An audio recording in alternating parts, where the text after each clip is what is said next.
Don't just watch in the dark. Click subscribe, like, and join now. Before we begin, tell me, where are you listening from and what time is it there? The secret without a name. The cold was biting, and the silence of Anchorage's streets at 2 a.m. felt unnatural. Amelia Mitchell pulled her coat tighter around herself as she hurried down a dimly lit sidewalk. The snow crunched under her boots, each step echoing in the stillness like an unwelcome intrusion. She shouldn't have been out here this late, but something about the call from Sophia Miller had made her stomach churn, a desperate voice pleading for help before the line went dead. Amelia's breath came out in visible puffs, quickening with every second that passed. Her gloved hands tightened around the strap of her bag as she turned onto Sophia's street. It was eerily empty, the kind of emptiness that didn't feel right even for a place buried deep in winter. Streetlights flickered above, casting long shadows on the snow-covered ground. The houses here were mostly dark, their windows staring blankly into the night, except for one, a faint light glowed behind closed curtains at the end of the block. That must be it, she thought, her heart pounding harder now. Sophia lived alone, always insisting she liked the quiet solitude of Anchorage winters. But tonight, there was no answer when Amelia knocked on the door. She tried again, louder this time, her knuckles rapping against the wood with urgency. "Sophia? Are you there?" Only silence greeted her, broken only by the distant hum of power lines swaying in the wind. She reached for her phone to call again, but just as her thumb hovered over the screen, she heard it a faint creak from inside the house. It wasn't enough to dismiss as settling wood, it carried weight, purpose. Amelia hesitated, then pressed her ear closer to the door.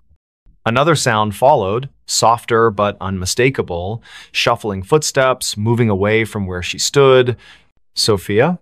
she called again, her voice trembling. No response. Just the oppressive silence pressing back against her words. Then, without warning, the doorknob began to turn slowly. So slowly, it seemed deliberate. Amelia stumbled backward, nearly slipping on the icy steps leading up to the porch.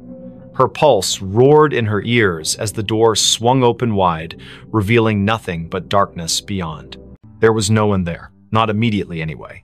But as Amelia forced herself to peer inside, she noticed something odd, a trail of wet footprints leading further into the house. They weren't hers. They couldn't be. She hadn't stepped inside yet. And they weren't fresh either, not entirely. Some parts of the prints gleamed with melted snow, while others looked older, partially dried and smeared as if someone or something had walked through days ago but left traces that refused to fade. Against her better judgment, Amelia stepped inside. The warmth of the house hit her instantly, though it brought little comfort. Something about the air felt wrong, stale, heavy, as if it hadn't circulated properly in weeks. She glanced around the living room, taking in the familiar clutter of books and photographs scattered across shelves. Everything seemed normal, until she saw the photo frame lying face down on the coffee table. She picked it up cautiously, turning it over. It was a picture of Sophia smiling brightly next to Jackson Cole, her boyfriend or ex-boyfriend, depending on who you asked. Their faces were scratched out violently, gouges cutting through the glass like angry scars. A chill ran down Amelia's spine. This wasn't random vandalism. Someone had done this deliberately, methodically. Before she could process what it meant, another noise caught her attention, a low scraping coming from somewhere deeper in the house. It sounded like nails being dragged along a hard surface, slow and rhythmic, punctuated by pauses that somehow felt more menacing than the sound itself. Amelia swallowed hard, clutching her phone tightly in her hand. She considered calling the police, but what would she say? That she broke into her friend's house because of some creepy noises? They'd think she was crazy. Instead, she moved cautiously toward the hallway, following the sound despite every instinct screaming at her to leave. The hallway was narrow, lined with family portraits that seemed to watch her as she passed. Each frame held a face frozen in time, eyes staring ahead as if waiting for something. At the far end, a door stood slightly ajar, light spilling out from within. The scraping grew louder, closer, and Amelia realized it was coming from behind that door. Her palms were slick with sweat beneath her gloves as she pushed it open just enough to peek inside. What she saw stopped her dead in her tracks. The room was small, cluttered with boxes stacked haphazardly against the walls. In the center sat a chair, and on the chair was Sophia, or at least what remained of her. Her body slumped forward unnaturally, head hanging limp as if her neck couldn't support its weight anymore. Blood pooled beneath the chair, dark and congealed, staining the hardwood floor.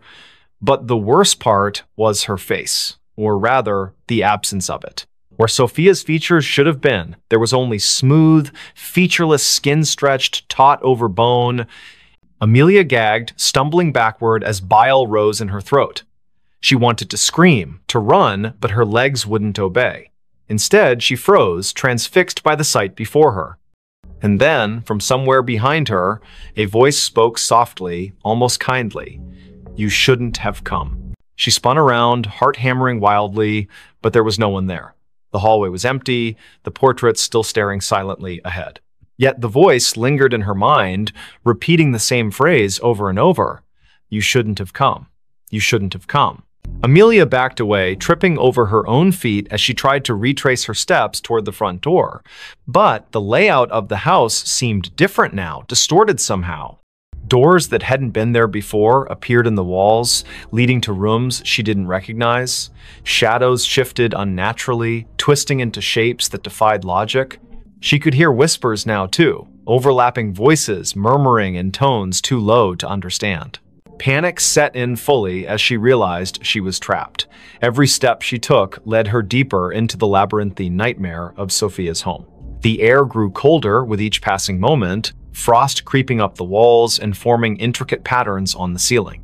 And always, the whispers followed her, growing louder and more insistent. Finally, she found herself in a room she didn't remember entering. It was larger than any other space in the house, impossibly so, with walls made entirely of mirrors.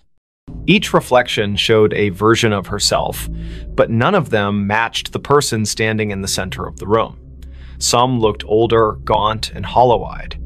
Others appeared younger, innocent, and terrified. One reflection wasn't even human. It was a twisted, monstrous figure with elongated limbs and a mouth full of jagged teeth. Before she could react, the reflections began to move independently, stepping out of the mirrors and surrounding her. Their movements were jerky, unnatural, and they all spoke in unison, their voices blending into a single cacophony. "You know the secret," they hissed. "You've always known." Amelia shook her head frantically, tears streaming down her face. "I don't know anything," she screamed. But the figures only drew closer, their cold breath brushing against her skin. One of them reached out, its fingers brushing her cheek, and suddenly memories flooded her mind, memories that weren't hers. Images of Sophia, of Jackson, of secrets whispered in the dark, of a nameless thing lurking just beyond the edge of perception, waiting patiently for someone foolish enough to stumble upon it. And then everything went black. When Amelia woke, she was outside again, lying in the snow. The house was gone, replaced by an empty lot surrounded by trees. Her phone buzzed in her pocket, and she fumbled to retrieve it, hoping desperately for some explanation. There was a text message from an unknown number containing only 3 words: "Tell no one." She stared at the screen, her hands shaking uncontrollably. Somewhere in the distance, she heard laughter soft, childlike, and utterly devoid of joy. Bell Witch haunted our house. It was a quiet evening in the small town of Adams, Tennessee, where the air carried the faint scent of pine and damp earth. The clock struck 8:45 p.m. as the Johnson family Mark, his wife Emily, and their 2 children, Jake aged 12, and Lily, who was 8, sat together in their living room. The house, an old Victorian-style building with creaky wooden floors and high ceilings, had been in Mark's family for generations. Its walls whispered secrets of the past, but none more chilling than what would soon unfold within its ancient halls. The night began innocently enough. Mark read aloud from a book while Emily knitted by the fireplace, her needles clicking softly against the backdrop of crackling flames. Jake tinkered with his toy train set on the floor, and Lily colored intently in her sketchbook. Outside, the wind rustled through the trees, casting shifting shadows across the windows. It wasn't until the first strange noise occurred, a faint jingling sound, like that of a bell, that the atmosphere shifted dramatically. "What was that?" Lily asked, looking up sharply from her coloring. Her wide eyes darted toward the corner of the room, though nothing appeared out of place. "It's probably just the wind," Mark replied, forcing a reassuring smile despite the unease creeping into his voice. But the jingling continued, growing louder and more persistent. There were no bells in the house, nor any source that could explain the eerie sound. As it echoed through the room, each chime seemed to resonate deep within their bones, sending shivers down their spines. Emily dropped her knitting, rising quickly to investigate. She moved cautiously toward the window, peering outside into the darkness. Beyond the yard stretched a dense forest, its towering trees swaying gently in the breeze. At first glance, nothing seemed amiss. Yet, when she turned back to address the family, her words caught in her throat. Hovering just above the mantel of the fireplace was the unmistakable outline of a spectral figure, a woman cloaked in white, her face obscured by long, flowing hair. "Get away from me," Emily shouted, her voice trembling as panic surged through her body.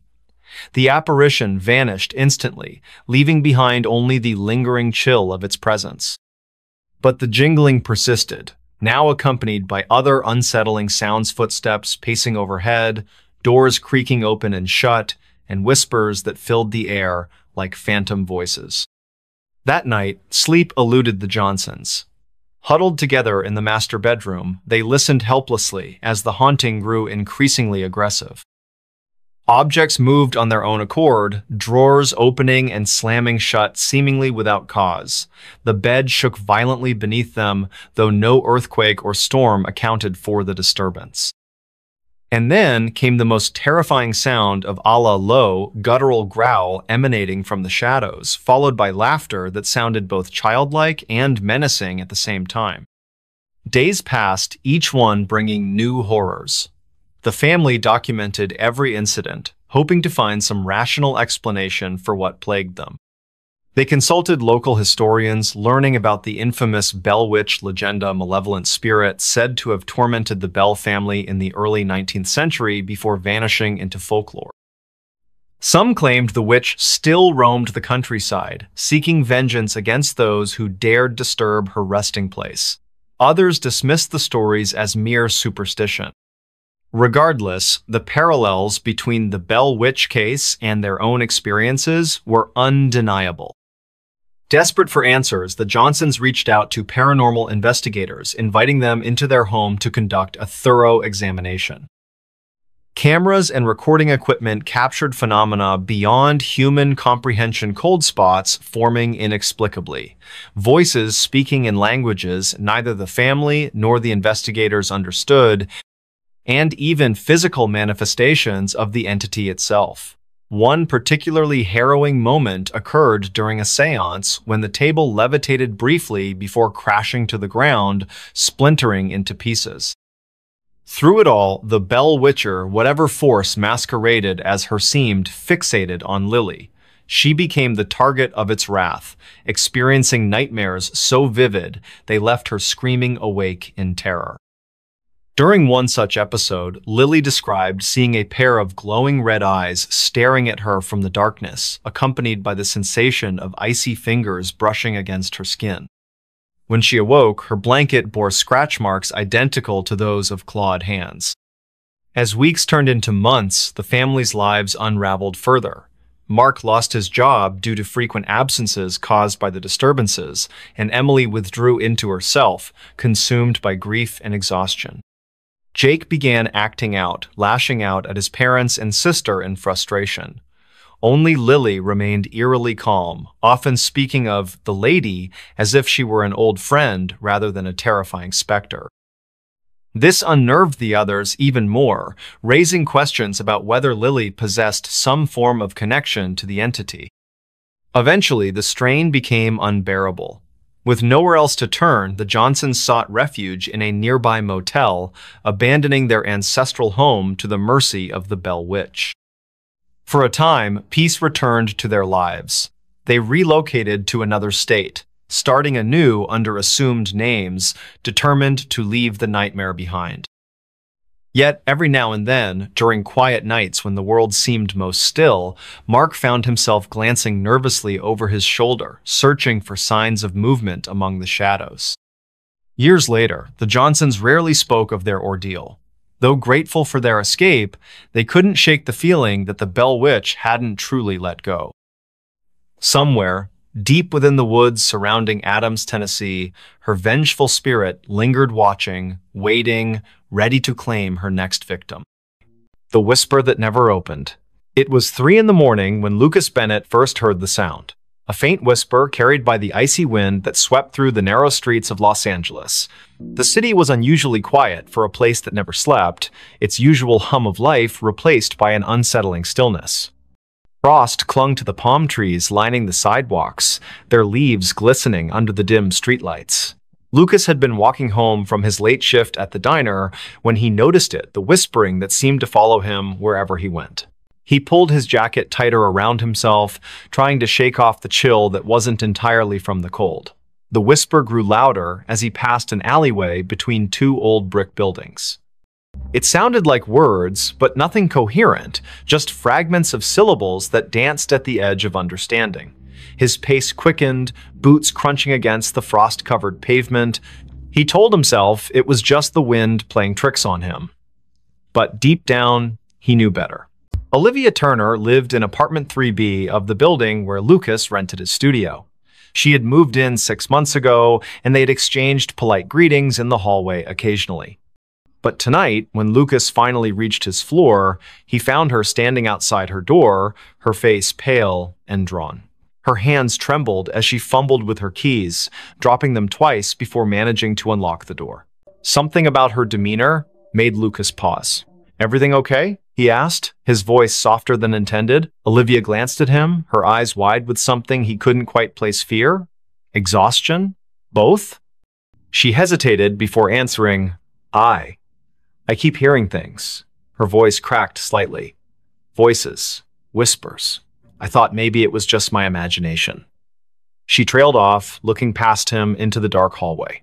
Lucas felt a chill run down his spine. He had heard those whispers too. Without thinking, he said, "Me too. Tonight. Outside." Olivia's expression shifted from fear to something closer to relief, though her hands still shook. "Come in," she said quietly, stepping aside. The warmth of her apartment enveloped him immediately, but it did little to ease the tension coiling in his chest. Inside, the room was small but cozy, decorated with mismatched furniture and soft lighting. A half-empty mug of tea sat cooling on the coffee table beside an open book. Olivia gestured for him to sit while she poured herself another cup. "Do you want some?" she asked, holding up the teapot. Lucas nodded, though he doubted anything could settle the unease growing inside him. As she busied herself in the kitchenette, he noticed the curtains were drawn tightly shut, despite the fact that no one would be able to see inside at this hour. The windows themselves seemed almost deliberately avoided. So Olivia began after handing him a steaming mug. "You heard them too, the whispers." It wasn't a question. Lucas took a sip of the tea. It tasted bitter, but he didn't complain. "Yeah, out there. They followed me all the way back here." He set the mug down carefully. "What about you? When did you start hearing them?" Olivia wrapped her fingers around her own mug, staring into its depths as if searching for answers. "A week ago. At first, I thought it was just stress or lack of sleep. You know how it is, working long hours, trying to make ends meet. But then it got worse." She looked up at him, her gaze piercing. "They started coming closer, louder. Like they were right behind me, even when I was alone in my apartment." Lucas swallowed hard. "Did you tell anyone? Call someone?" Olivia shook her head. "Who would believe me? My friends think I'm overreacting. My landlord thinks I'm making excuses to get out of paying rent next month." She let out a humorless laugh. "And honestly, who can blame them? If I hadn't heard it myself tonight, I might not have believed me either." The silence that followed was heavy, broken only by the distant hum of traffic far below. Lucas glanced toward the window, where shadows flickered faintly against the drawn curtains. Was it his imagination, or did the air feel colder now? He turned back to Olivia. There has to be an explanation. Maybe it's some kind of electrical interference or, I don't know, plumbing noise? Even as he said it, the words sounded hollow. Neither of them believed it. Olivia leaned forward, lowering her voice. There's something else. Last night, I saw someone or something standing outside my window. Just a figure, barely visible through the frost. It didn't move, just stood there, watching. Her breath hitched. When I went to check, there was no one there. No footprints, nothing. But the feeling, it stayed with me. Like I wasn't alone anymore. Lucas felt a knot tighten in his stomach. He wanted to dismiss her story as paranoia, but the memory of the whispers he'd heard earlier lingered vividly in his mind. Have you tried leaving? Going somewhere else for a few days? She shook her head again. I can't afford to leave. And besides, she hesitated, glancing toward the window once more. It feels like it's following me. Wherever I go, whatever I do, it's always there, waiting. The weight of her words settled over them like a suffocating blanket. Lucas finished his tea, setting the empty mug aside. We should figure this out together. He said finally, whatever it is, if it's real, we'll find a way to stop it. Olivia gave him a small, grateful smile, but her eyes remained haunted. Over the next hour, they talked about everything they could remember. The timing of the whispers, any patterns or triggers, whether they had noticed anything unusual in their daily routines. The conversation helped distract them temporarily, but neither could shake the sense that they were being watched. Every creak of the building, every gust of wind outside, sent jolts of adrenaline coursing through their veins. Eventually, Lucas realized he needed to get back to his own apartment. Reluctantly, he stood, thanking Olivia for the tea. She walked him to the door, her hand lingering on the doorknob. Be careful, she whispered, and if you hear anything again, don't go looking for it. He nodded, forcing a reassuring smile he didn't feel. You too. Lock your door tight. With that, he stepped out into the hallway, closing the door softly behind him. For a moment, he stood there, listening. The whispers weren't audible now, but the oppressive silence felt just as menacing. Back in his studio, Lucas locked his door and double-checked the windows.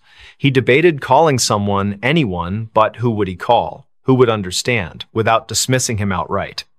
Instead, he lay down on his bed, staring at the ceiling as exhaustion slowly crept over him. Sleep came fitfully, plagued by dreams of shadowy figures and unintelligible voices echoing endlessly in his ears. The next morning brought little relief. Though the sun eventually rose, casting weak light over the frost-laden city, the oppressive atmosphere remained. Lucas called in sick to work, unable to face the idea of leaving his apartment. Around noon, there was a knock at his door. It was Olivia, carrying a bag of groceries and wearing a nervous smile. I figured we could use some supplies, she said, stepping inside, and maybe staying together will help. Lucas didn't argue. Together, they spent the day researching local legends, urban myths, anything that might explain what was happening. They scoured forums, read articles, even dug into old newspaper archives online. Most of it was nonsense ghost stories and conspiracy theories, but one thread caught their attention. A user named Silent Watcher had posted about a series of disappearances in Los Angeles during the winter months over the past decade. The cases were unsolved, dismissed as runaways or accidents, but certain details stood out. Witnesses reported hearing strange noises before the victims vanished. Some claimed to have seen shadowy figures lurking near windows or alleys. The posts were vague, but the similarities were impossible to ignore. As evening fell, the temperature dropped sharply. The heater struggled to keep up, and both Lucas and Olivia found themselves bundled in blankets, huddled together on the couch. The whispers returned, louder this time, seeping through the walls like water. They exchanged panicked looks, hearts pounding in unison. Whatever it was getting closer. Desperation drove them to action. Armed with flashlights and makeshift weapons, a baseball bat for Lucas, a kitchen knife for Olivia, they ventured into the hallway. The whispers surrounded them now, forming a cacophony of disjointed sounds that clawed at their sanity. Each step felt heavier than the last, as if the air itself resisted their movement. At the end of the hallway, the emergency exit stood ajar, frost creeping inward. Beyond it lay the fire escape, descending into darkness. Lucas hesitated, gripping the bat tightly. "Do we really want to know what's out there?" he whispered. Olivia didn't answer, her eyes fixed on the gap. Slowly, they stepped through, bracing themselves for whatever awaited them. The metal stairs groaned under their weight, each step echoing ominously in the frigid night. Below, the alley was shrouded in shadow, the streetlights casting long, distorted reflections on the icy ground. Movement caught the corner of Lucas's eye, a flicker, gone before he could focus. Then another, and another. Shapes darted between the buildings, fleeting glimpses of something humanoid, yet wrong. "Run," Olivia hissed, clutching his arm. They bolted down the remaining steps, slipping on patches of ice as they fled. Behind them, the whispers erupted into a deafening roar, filling the air with chaotic sound. Shadows converged, twisting and writhing like living smoke.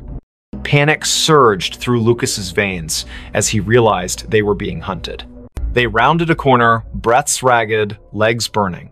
Ahead, a familiar figure emerged from the darkness. It was Benjamin Hayes, a neighbor whose face they recognized, but whose name they rarely spoke. His expression was blank, his movements mechanical. He raised a hand, pointing toward an abandoned warehouse across the street. "In there," he said, his voice devoid of emotion. "You'll find answers." Without hesitation, they obeyed, bursting through the rusted doors of the warehouse. Inside, the air was thick with decay and dampness. Faint traces of graffiti adorned the crumbling walls, remnants of a forgotten era. In the center of the vast space stood a wooden crate, its surface etched with symbols neither of them recognized. Above it hovered a swirling mass of darkness, pulsating rhythmically like a heartbeat. Olivia approached cautiously, her knife trembling in her grip. "What is this?" she murmured, reaching out. Lucas grabbed her wrist, pulling her back. "Don't touch it," he snapped. But it was too late. The moment her fingers brushed the crate, the world around them dissolved into chaos. Images flooded their minds, faces screaming silently, hands clawing at unseen barriers, voices pleading for release. The whispers coalesced into a single, thunderous command. Open me now." Lucas staggered backward, clutching his head as the vision overwhelmed him. Olivia collapsed to her knees, tears streaming down her face. "I can't," she choked out. "I can't stop it." The darkness expanded, consuming the warehouse, swallowing everything in its path. Somewhere in the distance, Benjamin's voice echoed faintly. "You shouldn't have come here." And then, silence. When Lucas opened his eyes, he was alone. The warehouse was gone, replaced by an endless void. Whispers surrounded him, louder than ever, pressing against his skull until he thought it might burst. He screamed, but no sound escaped. The last thing he saw before the darkness claimed him completely was the crate, floating impossibly in the emptiness, its lid inching open. Somewhere in Los Angeles, the sun rose again, frost melted from the trees, and life resumed its usual pace. But in apartment 3B, the curtains remained drawn and the whispers continued, waiting for their next listener. La Llorona drowned my sister. It was a humid summer evening in the small town of Rio Vista, where the air hung heavy with the scent of rain-soaked earth and blooming jasmine. The clock read 9:30 p.m. as Emily Carter sat on her porch, fanning herself against the sticky warmth that refused to dissipate even after sunset. Her younger sister, Lily, played nearby with a group of neighborhood children, their laughter echoing through the quiet streets lined with towering oak trees. Unbeknownst to them, the tranquility of this moment would soon shatter into chaos. The Carters lived in a modest house near the banks of the Rio Vista River, a winding waterway that had been both a source of life and legend for generations. Tales of La Llorona, the weeping woman said to haunt riversides searching for her lost children, were whispered among locals, though most dismissed them as mere folklore. Emily, however, had always felt an inexplicable unease whenever she heard those stories. That night, her instincts screamed louder than ever before. As the sun dipped below the horizon, casting long shadows across the yard, Emily noticed something odd about the river. Its usually calm surface rippled unnaturally, as if stirred by an invisible hand. A faint mist began to rise, curling lazily toward the shore like tendrils of smoke. She dismissed it at first, chalking it up to the humidity, but then came the sound a low, mournful wail carried on the breeze, haunting and otherworldly. It sent shivers down her spine, and she instinctively called out to Lily, urging her to come inside. "Lily, time to head home," Emily shouted, her voice cutting through the twilight. The children paused their game momentarily, glancing toward the house. But instead of obeying, Lily hesitated, drawn to the edge of the riverbank by some unseen force. "Just one more minute," she pleaded, her eyes wide with curiosity. Emily frowned, sensing the growing tension in the air, but reluctantly agreed, promising to keep a close eye on her. Minutes later, the atmosphere shifted dramatically. The sky darkened prematurely, clouds rolling in with unnatural speed, blotting out the stars and moon. A cold wind swept through the area, carrying with it the scent of salt and decay, unlike anything Emily had ever smelled before. The laughter of the children faded into silence, replaced by an oppressive stillness that pressed down on everything around them. And then, from somewhere beyond the tree line, came the sound again, this time clearer, closer, and unmistakably human. "Miss Hijos! Miss Hijos!" cried a voice, high-pitched and filled with anguish, reverberating through the night. The words echoed in Spanish, translating to my children, my children." Each syllable dripped with sorrow, yet beneath it lay a menace that made Emily's blood run cold. She turned sharply toward the river, her heart pounding wildly in her chest.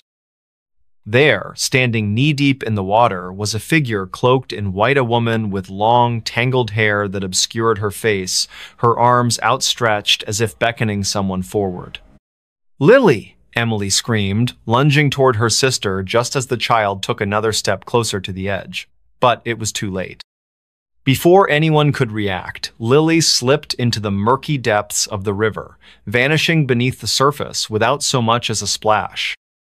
Panic surged through Emily as she dove in after her, fighting against the current that seemed stronger than any natural force. Beneath the water, she saw shapes moving, sinister figures with hollow eyes and skeletal hands reaching out to drag her deeper. Somehow, Emily managed to claw her way back to the surface, gasping for air as tears streamed down her face.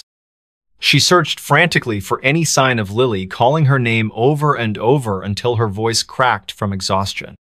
But there was nothing, no movement. No response, only the eerie silence broken occasionally by the distant echo of La Llorona's cries. Hours passed as searchlights scanned the riverbanks and divers combed the waters, hoping against hope to find Lily alive. Days turned into weeks, and still, no trace of the little girl emerged. The community mourned alongside the Carter family, offering condolences and sharing their own tales of encounters with La Llorona. Some claimed to have seen her wandering the riverbanks at night, her ghostly form illuminated by the pale light of the moon.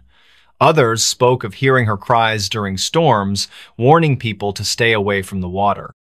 For Emily, the guilt became unbearable.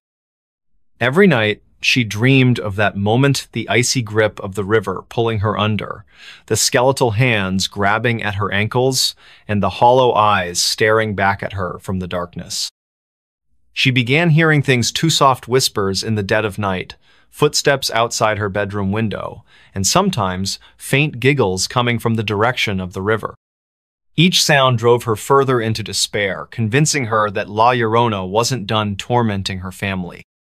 Months later, when winter settled over Rio Vista, bringing with it biting winds and frost-covered branches, Emily decided she couldn't live with the uncertainty anymore. Armed with a flashlight and a determination born of desperation, she ventured to the riverbank late one night, determined to confront whatever entity had taken her sister. As she stood there, trembling in the cold, she finally saw her clearly, the woman in white, her hair flowing like ink across her shoulders, her face twisted into a grotesque mask of grief and rage. "Why did you take her?" Emily demanded, her voice shaking but resolute. The figure tilted its head slightly, studying her with eyes that burned like embers. Then, without warning, it lunged forward, its translucent fingers brushing against Emily's cheek before retreating into the mist. In that instant, Emily understood the spirit hadn't acted out of malice. It had mistaken Lily for one of its own lost children, drawn by the innocence and vulnerability all children share. Though the revelation brought some measure of closure, it did little to ease the pain of losing her sister. Emily continued to visit the riverbank, leaving offerings of flowers and candles in hopes of appeasing the restless soul that haunted its waters. Over time, the sightings of La Llorona diminished, as if the spirit had found peace or perhaps simply moved on to another place where unsuspecting victims wandered too close to the edge. Even now, years later, Emily carries the memory of that night with her wherever she goes. Every now and then, during quiet nights when the world seems most still, she hears the faintest whisper of a child's laugh or feels the chill of unseen breath against her neck. And though she tells herself repeatedly that it's over, deep down, she can't help but wonder if La Llorona is still out there watching, waiting, searching for her next child to claim. Don't just watch in the dark. Click subscribe, like, and join now. Before we begin, tell me, where are you listening from and what time is it there? The customer who never left the store. The cicadas were louder than usual that summer night in Charleston, their rhythmic buzzing weaving through the thick humidity that clung to every surface. Lucas Allen stood behind the counter of his small convenience store on King Street, absently wiping down the already spotless glass display case. The neon open sign flickered slightly in the window, casting an uneven glow across the rows of snacks and beverages lining the aisles. It was nearly midnight, and the usual Friday crowd had already come and gone, leaving only the persistent hum of the refrigerators and the distant sound of traffic from the historic district. Lucas checked his phone for what felt like the 100th time that evening. No new messages, just another quiet night in a city that never truly slept. He sighed and glanced at the security camera monitors mounted above the cigarette rack. Each screen showed a different angle of the store's interior, all empty except for his own reflection in the convex lenses. Something about tonight felt different though, like the air itself was heavier than normal. His eyes lingered on the darkest corners of the footage before moving back to the register. The bell above the door jingled softly, making Lucas look up with automatic politeness. A woman stepped inside, her presence immediately altering the atmosphere of the shop. She wore a long coat that seemed inappropriate for the sweltering July heat, its dark fabric hanging loosely around her thin frame. Her face was partially obscured by stringy blonde hair that caught the fluorescent light in strange ways, as if it didn't quite belong there. Lucas noticed how her shoes made no sound against the tiled floor. "Can I help you find something?" he asked, his voice carrying just a touch of professional warmth. The woman didn't respond right away. Instead, she moved slowly toward the back of the store, her head tilted at an unnatural angle as she examined the shelves. Lucas watched her reflection in the glass refrigerator doors. Something about her movements seemed off, almost mechanical. Charlotte Robinson pushed her cart down aisle 3, debating between chips and pretzels. She paused when she realized the woman in the dark coat hadn't moved from where she'd been standing for the past 10 minutes. The stranger was now facing the wall, one hand resting on the metal shelving unit. Charlotte cleared her throat softly as she passed, but the woman didn't acknowledge her presence. There was something unsettling about the way her fingers curled around the edge of the shelf, knuckles white against the dull metal. Lucas finished counting the drawer for the 3rd time, the numbers blurring together in his mind. The woman still hadn't approached the register. He could see her in his peripheral vision, standing in the same spot near the snack aisle. Occasionally, he'd hear the soft rustle of her coat, though he couldn't be sure if she was actually moving anything from the shelves. The store's lights seemed dimmer than usual, casting long shadows across the floor. When he looked directly at her, she appeared perfectly normal, just another customer browsing late at night. But whenever his attention shifted elsewhere, he could feel her watching him. Amelia Mitchell entered the store 20 minutes later, her nurse's scrubs still damp from walking through the humid night air. She needed headache medicine after her double shift at Roper Street Francis Hospital. The first thing she noticed was the temperature. It felt several degrees colder inside than it should have been. Then she saw the woman in the dark coat standing near the beverage coolers. Something about her posture seemed wrong, like she was leaning into the glass without actually touching it. Amelia grabbed her medicine quickly, avoiding eye contact as she approached the register. The transaction took longer than necessary. Lucas kept glancing at the security monitors, noting how the woman's position never changed despite the passage of time. On the cameras, she appeared as a dark smudge against the bright colors of the snack aisle, her features indistinct even in high definition. When he finally looked up from the register, Amelia was already gone, leaving behind only the faint scent of hospital-grade soap. The cicadas outside seemed louder now, their song almost frantic against the glass windows. Charlotte decided she needed to leave. The woman had started humming softly, a tune that sent shivers down her spine, though she couldn't place why. As she approached the register, she noticed something peculiar. The floor tiles beneath the woman's feet looked newer than the rest, as if they'd been recently replaced. The grout lines were cleaner, the pattern slightly misaligned with the surrounding area. Lucas rang up her purchase without speaking, his hands trembling slightly as he handled the cash. Neither of them acknowledged the figure still standing silently among the snacks. The clock ticked past midnight. Lucas began his closing routine, straightening displays and checking expiration dates.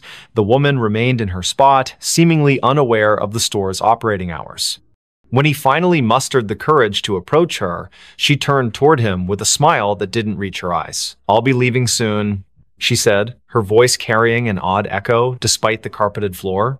Lucas nodded and returned to the register, though his heart pounded in his chest. Something about her statement felt more like a warning than an assurance.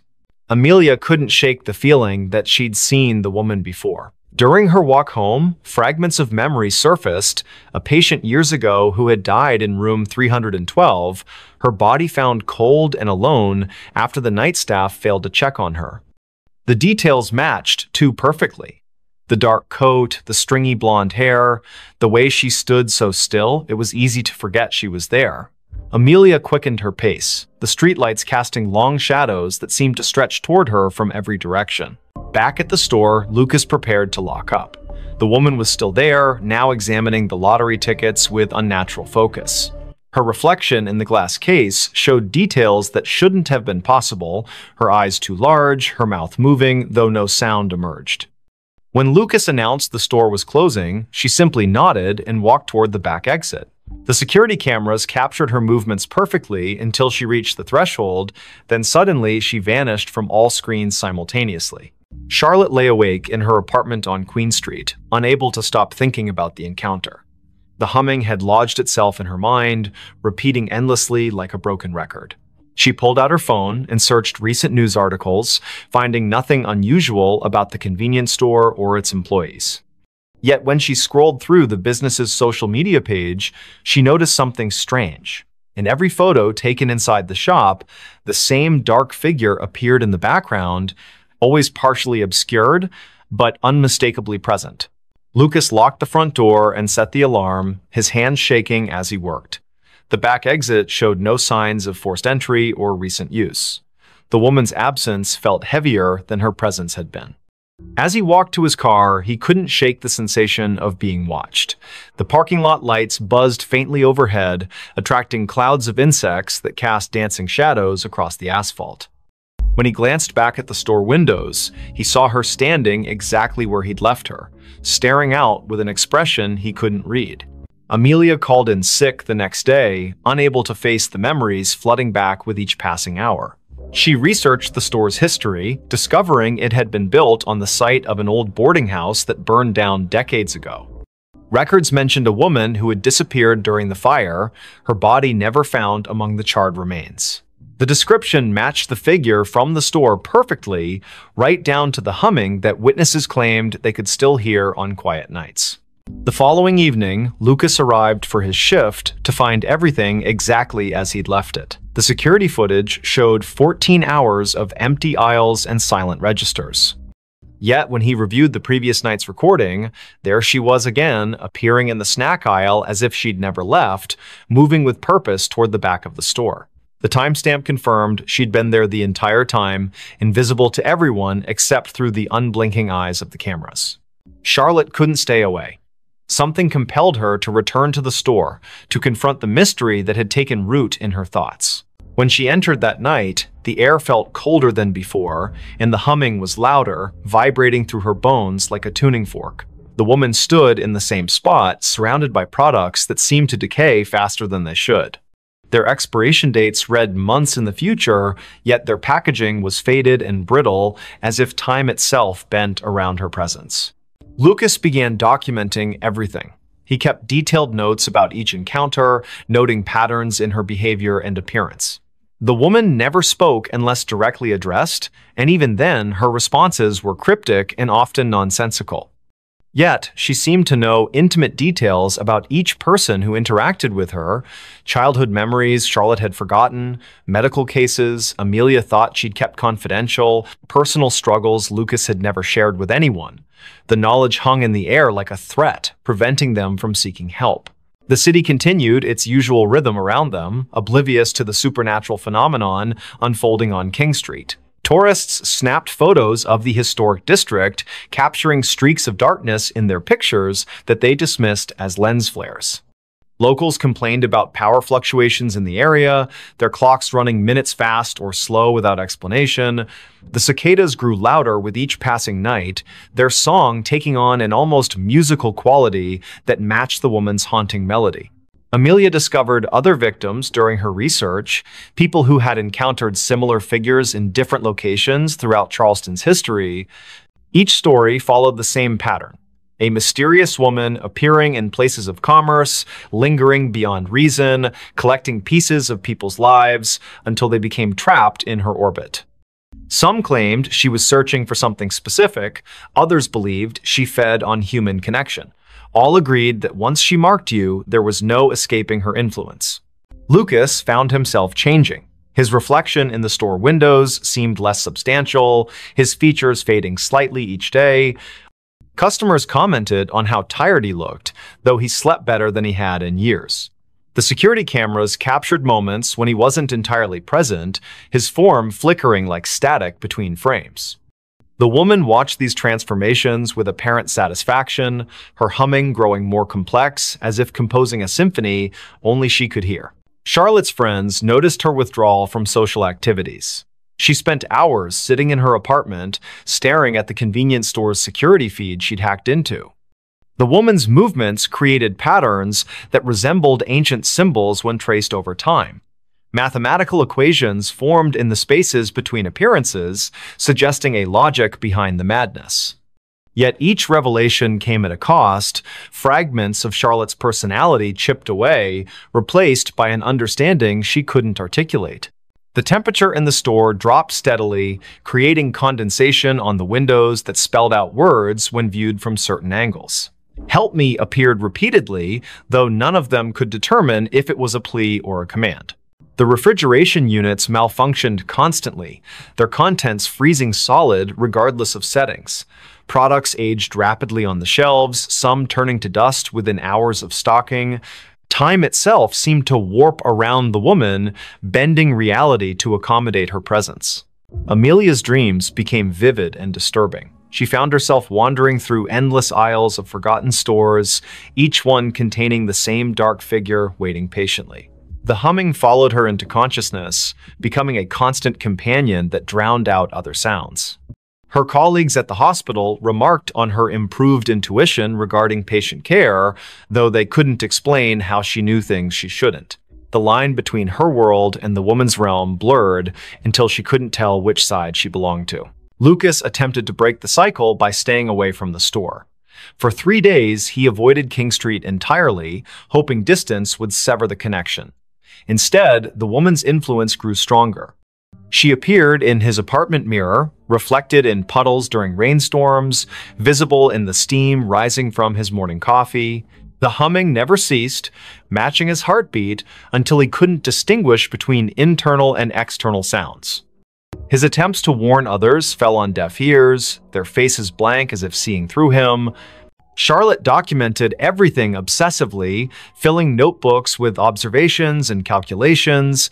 The patterns revealed themselves gradually, forming a complex web of connections between victims across generations.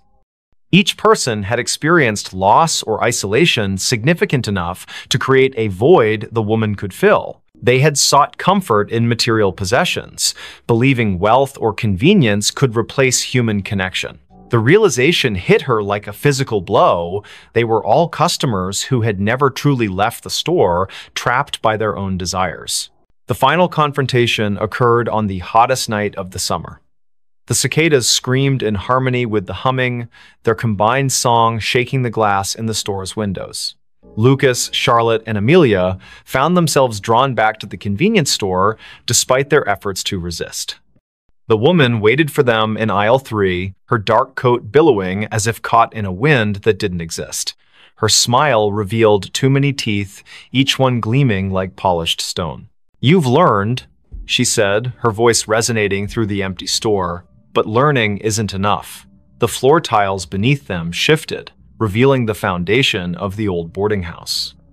Charred wood and ash filled the space where modern construction should have been.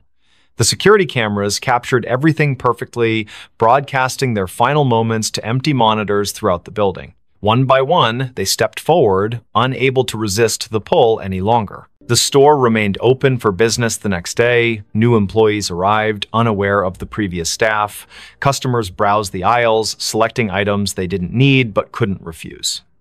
In the security footage, dark figures moved among the shelves, their forms becoming clearer with each passing night.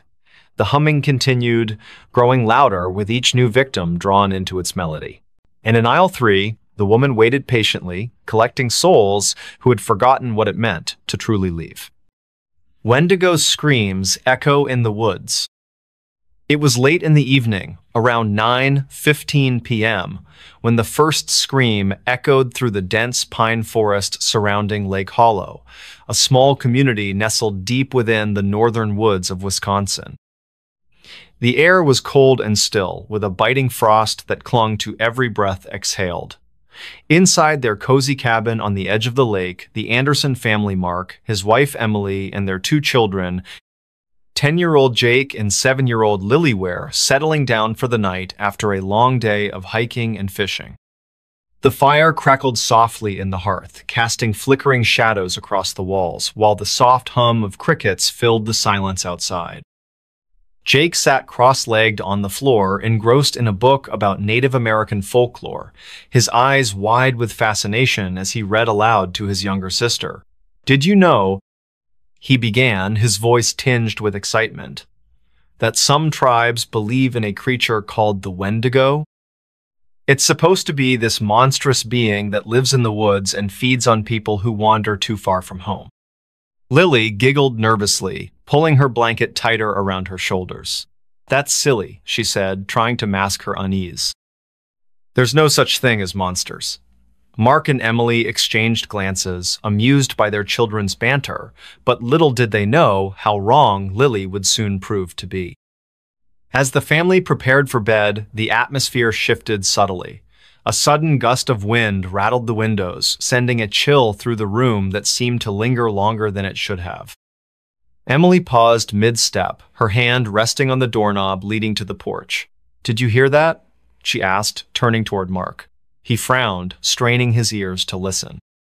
At first, there was nothing but the usual sounds of the forest at night, the rustling leaves, the distant hoot of an owl. But then, faintly, almost imperceptibly, came a sound that made the hair on the back of their necks stand up, a low, guttural growl, followed by what could only be described as a blood-curdling scream. The family froze, staring at one another in stunned silence. "What was that?"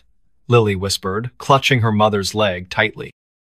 Mark grabbed a flashlight from the counter and stepped cautiously toward the window, peering into the darkness beyond. The forest appeared eerily still, its towering trees standing like silent sentinels guarding secrets unknown. Yet, despite the apparent calm, something felt off wrong even. The air seemed heavier, charged with an energy that prickled against their skin. "I'm going outside to check," Mark announced firmly, his voice steady but masking the anxiety bubbling beneath the surface. "Stay here with the kids," he instructed Emily, handing her the flashlight before grabbing a sturdy wooden bat leaning against the wall. Reluctantly, he opened the door, stepping onto the porch where the cool night air wrapped around him like a shroud. The screams had stopped, replaced by an unsettling quiet that pressed against his eardrums. Shining the flashlight beam into the distance, he scanned the perimeter, searching for any sign of movement. At first, nothing stirred. Then, without warning, a pair of glowing yellow eyes emerged from the shadows, reflecting the light like twin lanterns in the dark. Mark stumbled backward, nearly dropping the bat as sheer terror gripped his body. Whatever stood before him wasn't human, it was impossibly tall, its skeletal frame towering over him, and its skin stretched tautly over protruding bones, giving it a gaunt, emaciated appearance. Its mouth gaped wide, revealing rows of jagged teeth stained crimson, and from its throat issued a chilling roar that reverberated through the forest, shaking the very ground beneath his feet. Emily screamed inside the cabin, waking the children, who now huddled together in fear. "Dad," Jake shouted, tears streaming down his face as he pressed himself against the wall. Through the window, they watched helplessly as Mark fought desperately against the creature, swinging the bat with all his might. Each strike connected with a sickening crunch, yet the Wendigo barely flinched, its movements fluid and predatory as it closed in on him. Inside, Emily grabbed a hunting knife from the drawer, her hands trembling as she prepared to defend her family. "Stay close," she whispered to the children, her voice breaking slightly. Together, they barricaded themselves behind overturned furniture, their hearts pounding wildly in unison. Outside, the battle raged on, the Wendigo's roars mingling with Mark's grunts of exertion. Finally, with one last desperate swing, Mark managed to drive the creature back, allowing him just enough time to retreat inside and slam the door shut. Once safely inside, the family gathered in the center of the living room, breathing heavily as adrenaline coursed through their veins. "We need to leave," Mark declared, his voice firm despite the fear evident in his eyes. Now, grabbing their belongings, they piled into the car parked out front, driving away from the cabin as quickly as possible.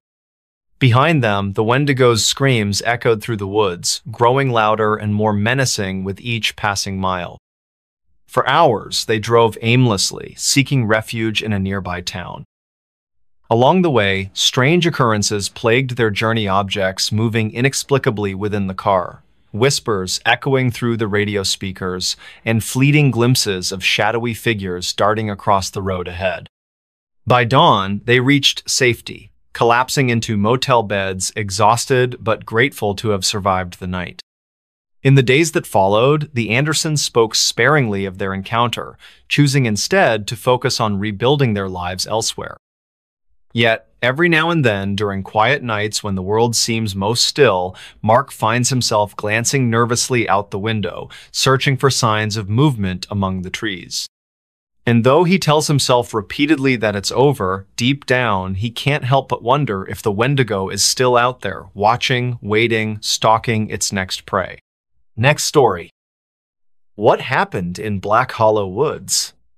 Everyone who enters disappears. I've always been drawn to mysteries. Ever since I was a child, I've had this insatiable curiosity about things that couldn't be explained, things that made the hairs on the back of my neck stand up and left me staring out windows late into the night. But nothing could have prepared me for what happened in Black Hollow Woods. It started with my sister, Clara. She wasn't just family, she was my best friend. We shared everything, the secrets we kept from our parents, the dreams we whispered under the covers when we thought no one else was listening. And then she vanished. Just like that. Clara disappeared 3 years ago. One day, she went hiking alone near the edge of Black Hollow Woods. She never came back. There were no signs of struggle, no evidence of foul play, and no body ever found. The authorities treated it as an isolated incident at first, but the more I dug, the more I realized hers wasn't the only disappearance tied to those woods. The locals call them Black Hollow Woods, though they rarely speak of them unless you press hard enough, and even then, their answers are vague, tinged with fear. They say it's cursed. Some claim it's haunted. Others believe it holds something ancient, something older than time itself. Whatever the truth is, one thing is certain: anyone who enters doesn't come out again.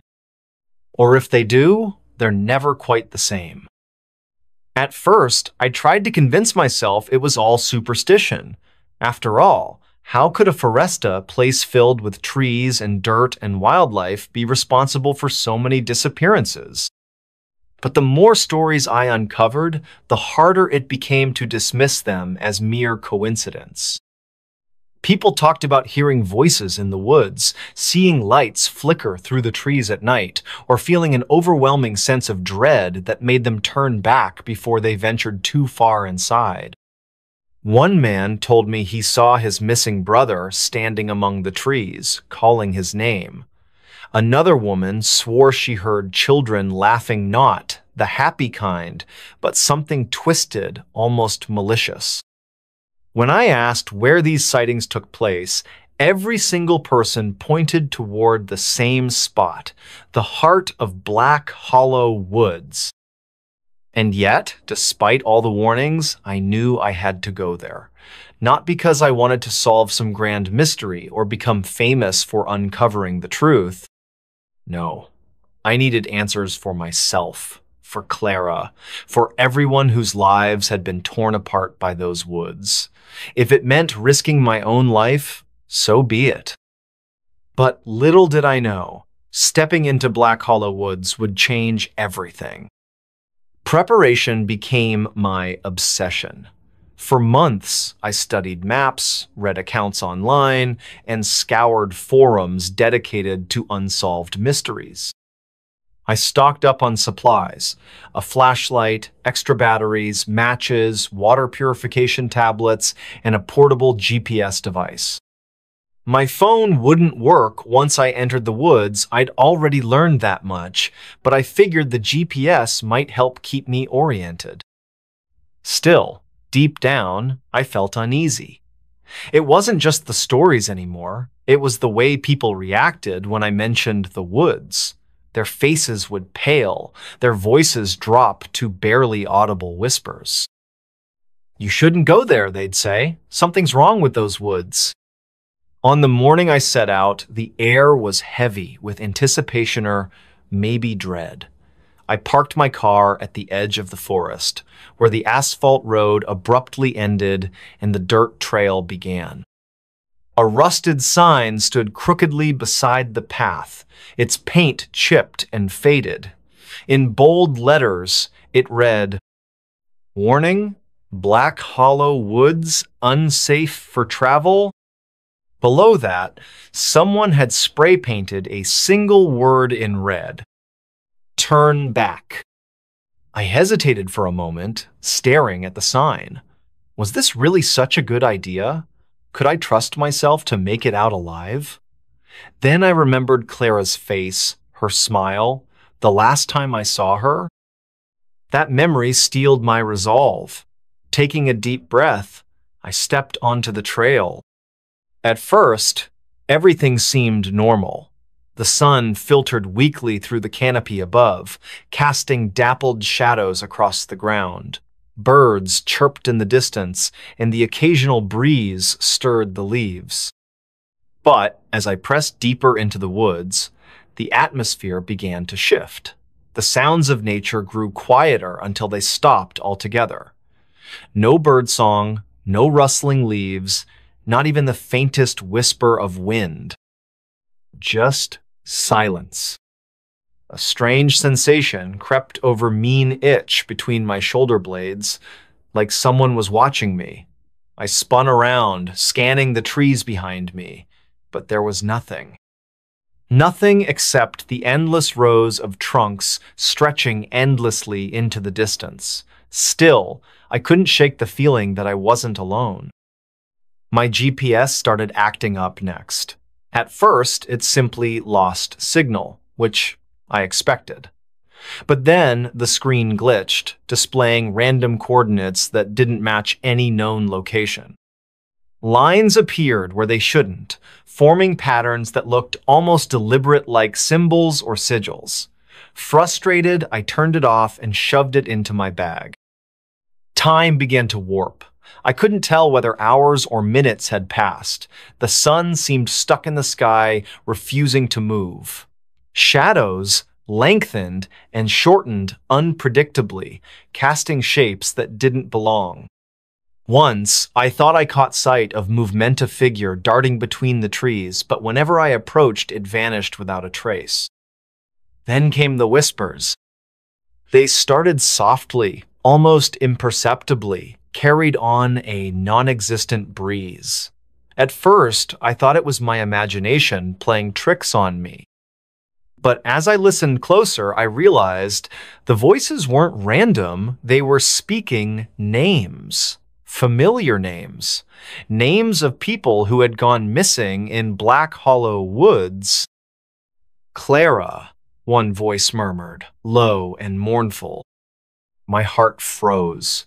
I spun around, searching for the source, but there was no one there, just the trees, standing silent and unyielding. The further I went, the stranger the forest became. Trees bent at impossible angles, their branches twisting into grotesque shapes. Vines snaked across the ground, writhing like living creatures. Even the air felt different, thicker, heavier, pressing against my chest with each breath. And still, the whispers followed me, growing louder, more insistent. You shouldn't be here. Turn back while you can. They're waiting. For a brief moment, I considered doing exactly that, but something drove me forward, a compulsion I couldn't explain. Maybe it was guilt, maybe it was hope, or maybe it was something darker, a pull exerted by the woods themselves.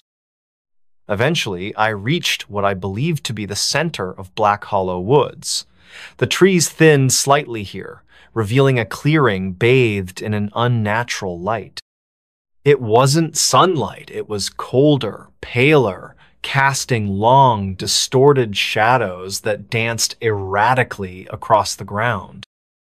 In the middle of the clearing stood a massive tree, its trunk blackened and cracked, its roots spreading outward like clawed fingers. Carved into its bark were symbols I didn't recognize, glowing faintly with a sickly green hue. As I approached, the whispers grew deafening. Now, they weren't just names, they were memories, fragments of conversations, moments stolen from my mind. I heard Clara's laugh, her voice teasing me about something trivial. I heard my mother crying after learning of Clara's disappearance. I heard myself screaming in terror as the realization hit me. The forest was feeding off my memories. Panic surged within me, but I forced myself to focus.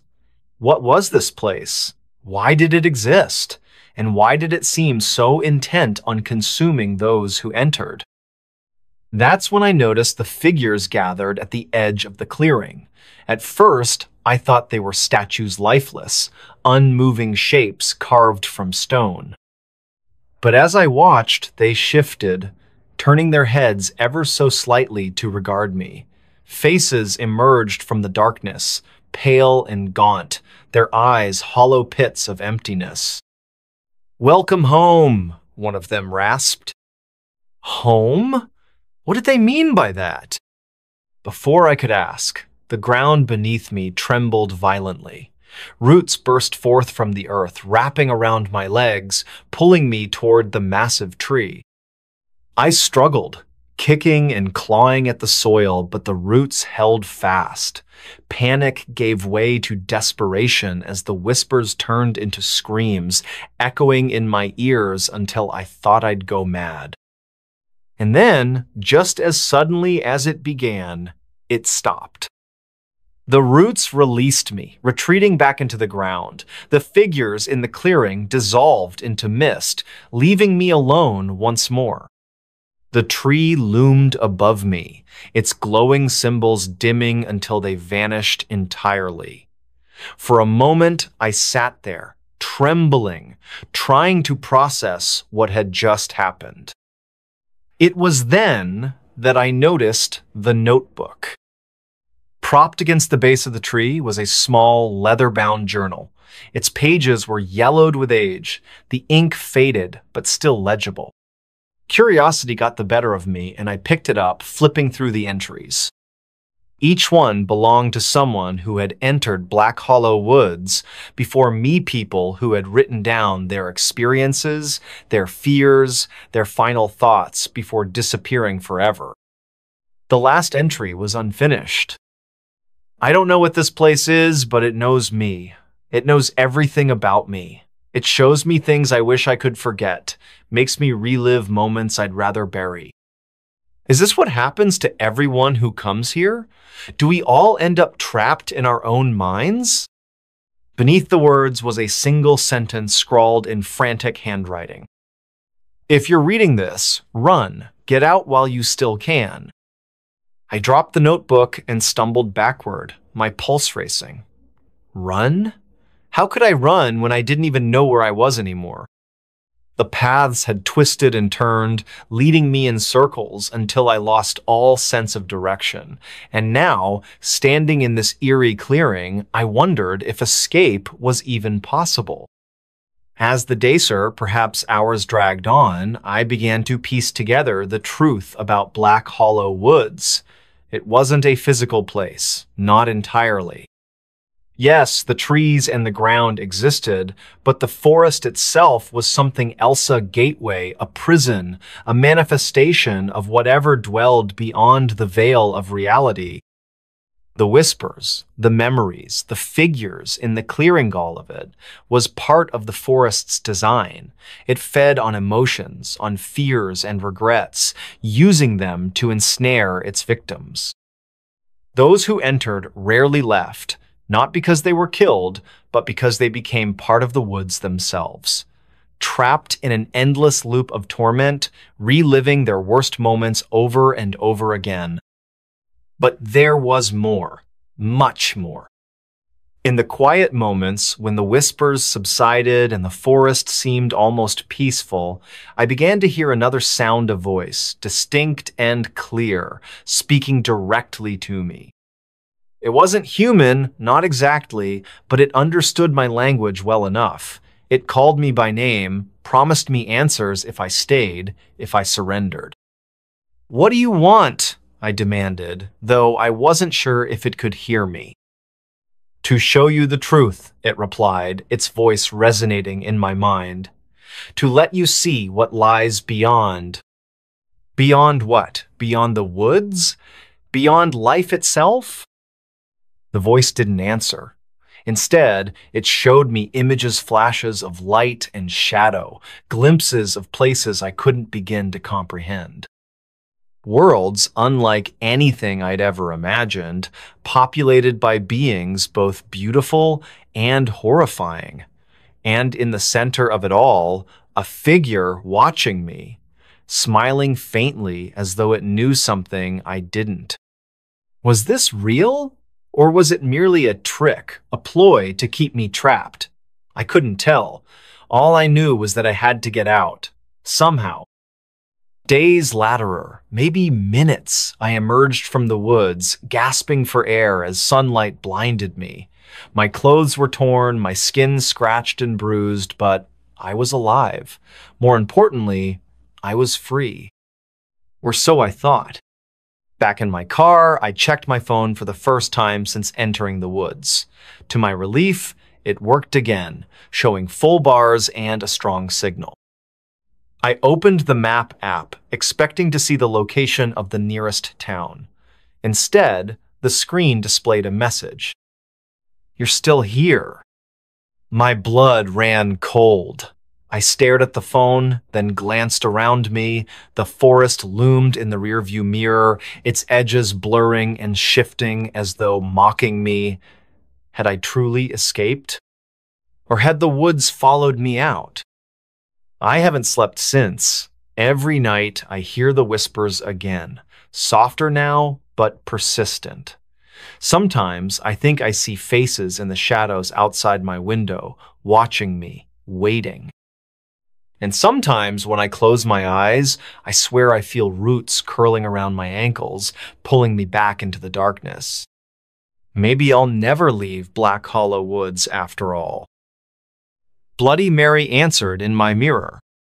It was a humid summer night in the small town of Briarwood, where the air felt thick and heavy, pressing down on everything like an invisible weight.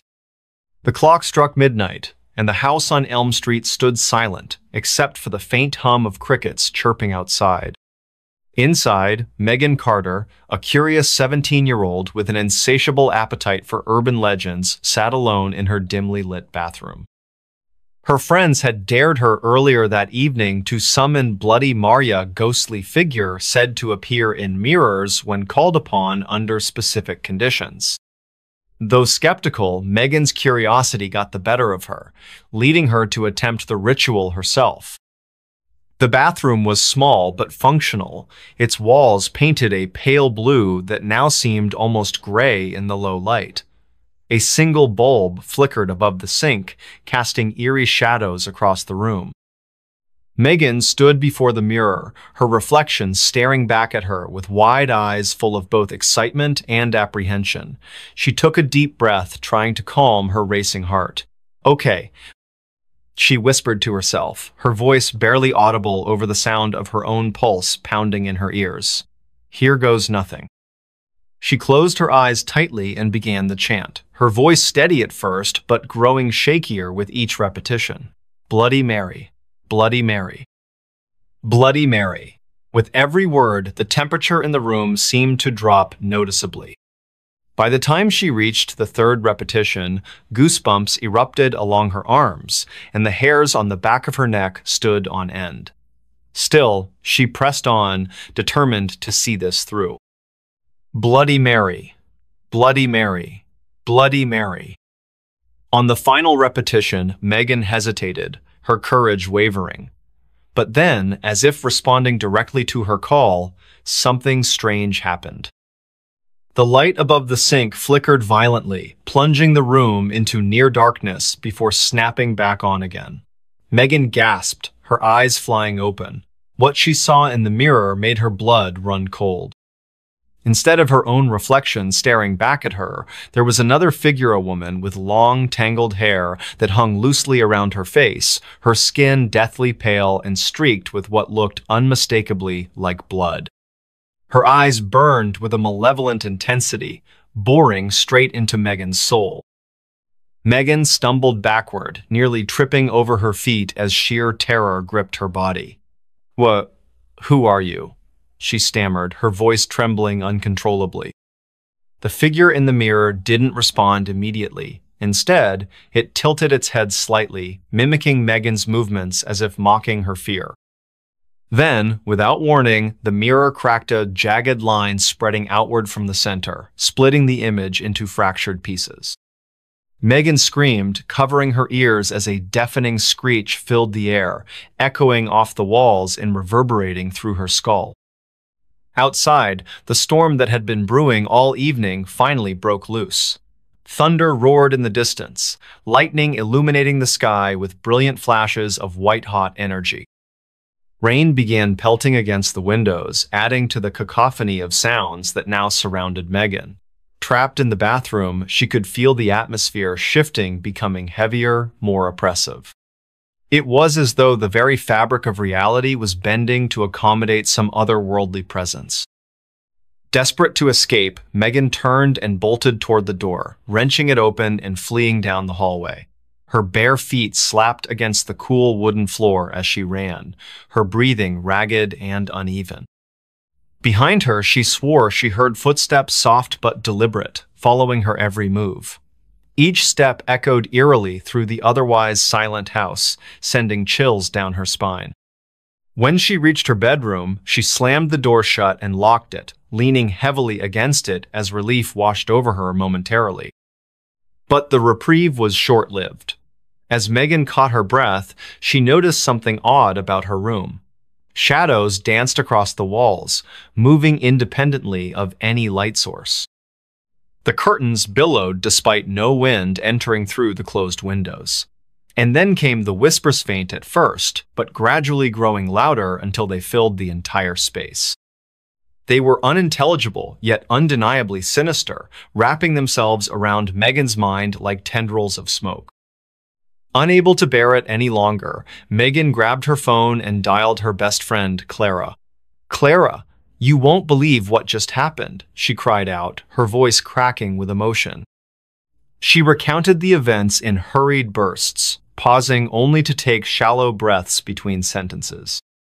On the other end of the line, Clara listened intently, her usual skepticism replaced by genuine concern.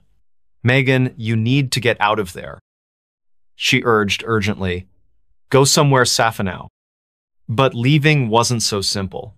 As Megan tried to compose herself enough to leave the house, strange occurrences continued to plague her. Objects moved on their own accord, drawers opening and slamming shut seemingly without cause. The lights flickered erratically, plunging parts of the house into darkness while others remained inexplicably illuminated. Most disturbing of all was the feeling of being watched not just by the entity in the mirror, but by something else entirely. Something older, darker, more primal. By dawn, Megan realized she couldn't stay in the house another minute. Summoning whatever courage she had left, she gathered her things and slipped outside, the fresh morning air providing a stark contrast to the suffocating atmosphere inside.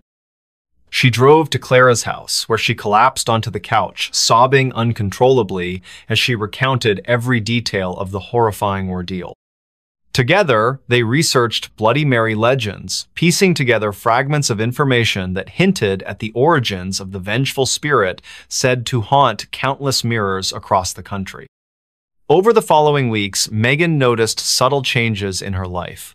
Strange reflections appeared in mirrors even when she knew no one else was present. Whispers followed her wherever she went, haunting her dreams and seeping into her waking moments. No matter how hard she tried to convince herself it was all in her head, deep down she knew the truth. Bloody Mary had answered her call, and now she wouldn't let go easily. Months later, Megan still carries the scars of that fateful night. Though she has since moved away from Briarwood, seeking solace in unfamiliar surroundings, the memories linger like ghosts refusing to be exorcised. Every now and then, late at night when the world seems most still, she glances nervously into the mirror, half expecting to see those same hollow eyes staring back at her once more. Next story. The Clapping Man of Missouri. He only comes when you clap back. It all started with a whisper in the wind, or so it seemed.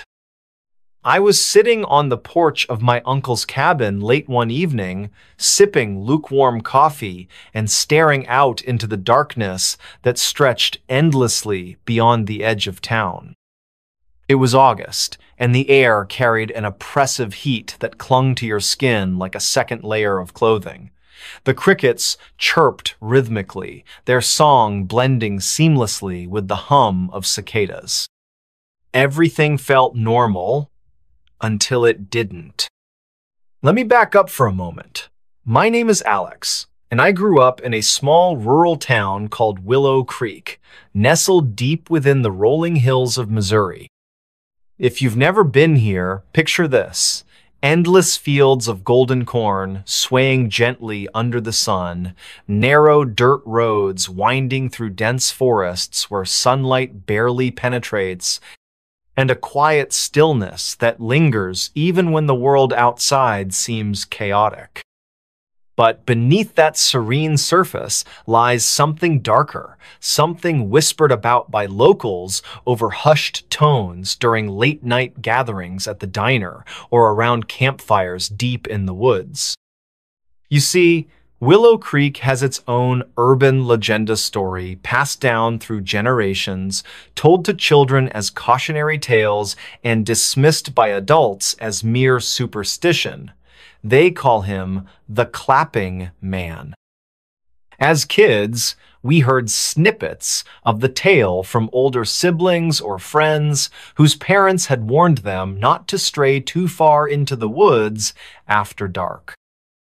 According to legend, the Clapping Man roams the outskirts of Willow Creek, appearing only in places untouched by civilization, abandoned barns, desolate fields, and shadowy groves where trees twist unnaturally toward the sky. He's said to be drawn to sound specifically, clapping. Here's how the story goes. If you clap twice or more in these isolated areas, he will come, and once he arrives, there's no turning back. Locals always added a chilling caveat. He only comes if you clap back. At first glance, it sounds absurd, doesn't it? Like some half-baked ghost story meant to scare restless teenagers into behaving themselves. But no one ever dared to test it not anymore. Not since. Well, let's just say there are reasons why people steer clear of certain parts of the forest now. Fast forward 10 years later, and I found myself returning to Willow Creek for what was supposed to be a peaceful summer break before starting graduate school. My childhood best friend, Jamie, had invited me to join her and a group of friends for a weekend camping trip near Old Hollow Lake, a secluded area surrounded by towering pines and thick underbrush. It wasn't exactly my idea of fun. I'd rather stay indoors reading books, but Jamie insisted, claiming it would help me reconnect with nature. We arrived late Friday afternoon, setting up our tents along the lake's rocky shoreline. As dusk settled over the landscape, casting long shadows across the water, Jamie pulled out a bottle of whiskey she'd smuggled in her backpack. "To celebrate," she said with a mischievous grin. We sat around the fire, laughing and sharing stories late into the night. That's when someone brought up the Clapping Man. "It's stupid," Jamie scoffed, taking a swig from the bottle. "Just another dumb legend to keep us scared of the woods. Who even believes that crap?" Her words hung heavy in the air, though none of us argued. There was an unspoken agreement among us. While most viewed the story as folklore, there remained a kernel of unease buried deep within each of us. Maybe it was the way the wind picked up suddenly, rustling the leaves overhead, or the distant howl of a coyote echoing through the valley. Whatever it was, it made the silence afterward feel heavier than usual. Then came the dare. "Fine," Jamie said, slamming the bottle onto a log. "If you guys don't believe me, let's prove it. Let's go find this Clapping Man and see if he actually exists." No one responded immediately. Instead, we exchanged nervous glances, the flickering flames reflecting off our faces. Finally, another friend, Sam, spoke up. "All right, but only if you do it first." Jamie smirked, standing up abruptly. "Deal." Armed with flashlights and a growing sense of dread, we ventured deeper into the woods surrounding the lake. The path narrowed quickly, forcing us to walk single file as the canopy above thickened, blocking out the moonlight. Every snap of a twig or scuttle of unseen creatures sent shivers down my spine, but I tried to convince myself it was just the alcohol talking. When we reached a clearing, Jamie stopped abruptly.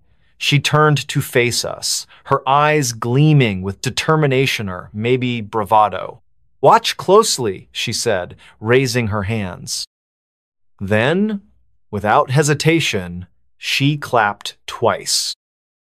The sound echoed through the clearing, reverberating off the trees before fading into silence. For a moment, nothing happened. Just the soft rustle of leaves and the occasional chirp of insects. Then, a faint clap, distant yet unmistakable, answered hers. I froze, my breath catching in my throat. Beside me, Sam muttered, "Did you hear that?" Before anyone could respond, another clap followed, closer this time, and then another, each one louder than the last, closing in like footsteps in the dark. Panic set in as Jamie stumbled backward, dropping her flashlight. The beam rolled away, illuminating the edge of the clearing and revealing a shadow moving between the trees. It wasn't human. By the time we scrambled back to camp, adrenaline coursing through our veins, the mood had shifted dramatically. No one joked anymore. Instead, we huddled together, speaking in hushed tones while keeping watch over the woods. Hours passed, and though the claps hadn't returned, none of us dared to sleep. That night, I couldn't shake the image of that shadow etched into my mind. It moved unnaturally, almost fluidly, slipping between trunks with ease. And those claps, they weren't random. They were deliberate, calculated, like someone or something was playing a game with us. Over the next few days, strange occurrences plagued our group. Faint clapping echoed in the distance whenever we ventured near the woods. Footsteps trailed behind us on empty paths. Once, I swore I saw movement out of the corner of my Aya figure crouched low among the cornfields, watching silently. When I turned to look directly, it vanished. But the worst part? None of us had initiated the ritual again. Yet the claps persisted. One evening, after everyone else had gone to bed, I decided to take a walk along the lakeshore. The air was cooler now, carrying with it the scent of pine and damp earth. I walked aimlessly, trying to process everything that had happened. Was it real? Or were we simply projecting our fears onto the wilderness? As I stood gazing out at the water, the world around me seemed to pause. The wind died down completely, leaving an eerie stillness in its wake. Even the crickets fell silent. That's when I heard the unmistakable sound of clapping. At first, it was soft, almost imperceptible. Then it grew louder, closer. Each clap resonated through the air, sending chills racing up my spine. I spun around, heart pounding, searching for the source. Nothing.